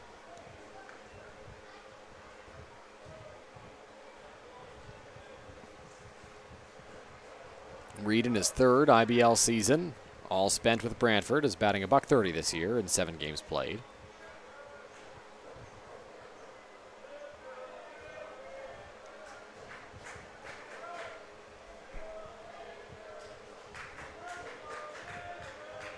Here's the 2-0 on the ground towards shortstop. This should do it. Candell makes the play, fires over to Whalen at first, and that's the ball game. Fernando Fernandez comes in and works a clean 9th inning. The Majors put up 14 runs and are victorious 14-4 in this contest. Yeah, just all around the Majors were better from the first pitch all the way to the last one. And Brantford has been the victim of being the worst team on pretty much every night, and first place team was definitely the best. They were on the gas pedal right from the start, and I mean, De Los Santos, after a little bit of a shaky start getting into that 2nd inning, he settled in and did a really nice job to pick up the win. So London Majors all around just a really good ball game, pitching, defense, and hitting. A good game for the Majors, to be sure, in this one, as we welcome you back up to the Game Day London broadcast booth here at Labatt Park. Dylan Baker, Reece Doumani with you throughout the ball game today. And Reece, a bit of a surprisingly long start for Sean Hood-Tidman for the Brantford Red Sox. Struggled to find the strike zone. Yeah, that was his biggest problem here. And you can say what you want about the 5 errors that the Brantford Red Sox defense made. That definitely had a factor in the amount of pitches that he threw and the amount of runs that scored. But, yeah, like you said, he wasn't starting ahead. And when you get behind guys, especially on this team, 2 balls, no strikes, more times than not, and we've seen it from Hood-Tidman this year, where he will just leave pitches over the heart of the plate, just kind of a get-me-over fastball or get-me-over changeup, and the Majors made him pay today. And it's just, you can't have that against the first-place team, and especially when you're trying to get your first win here as we're into the first week of July. It can't happen. No, it can't. And the Majors' offense was firing on all cylinders today. We saw home runs from Cleveland Brownlee, Robert Mullen, and Phil Whalen. Just tons of power in this Majors lineup. Yeah, it's almost not fair when you look at the guys that are part of this team, and Cleveland Brownlee's been doing it for so long, and it was awesome to see him get that championship last year in a hard-fought series against Toronto. Like, I think everyone was cheering for Cleveland Brownlee to get that ring with the Majors, and the fact that he's back is awesome. He's been hitting up a storm so far this season, and he's definitely one of the contributing factors to the Majors being in first place over top of the Welland Jackfish here as we play through July 3rd. But it's just, you got to be careful as a pitcher. You can't have fastballs right down the middle. You got to be able to work corners. And again, you're going to see it with the top teams in the league. They're going to be able to do that. It's just, you get a team in Brantford that has had struggles this year keeping the ball on the outside and inside part of the plate. And yeah, they did damage for sure. And that's 14 runs on 15 hits. Yeah, it's not fair. You chalk that one up to how good they are. Absolutely. Well, Reece, thank you very much for joining me today for this contest between the Red Sox and the Majors. These two teams face off once again on Wednesday in Brantford. We'll be right back here on Friday night. Our next broadcast is the Majors against the Toronto Maple Leafs this Friday from the Game Day London broadcast booth here at Labatt Park. For Curtis Hiscox, Cal Johnstone, Reece Doumani, and Kyle Brebner, our entire crew, my name is Dylan Baker, and we'll talk to you again very soon.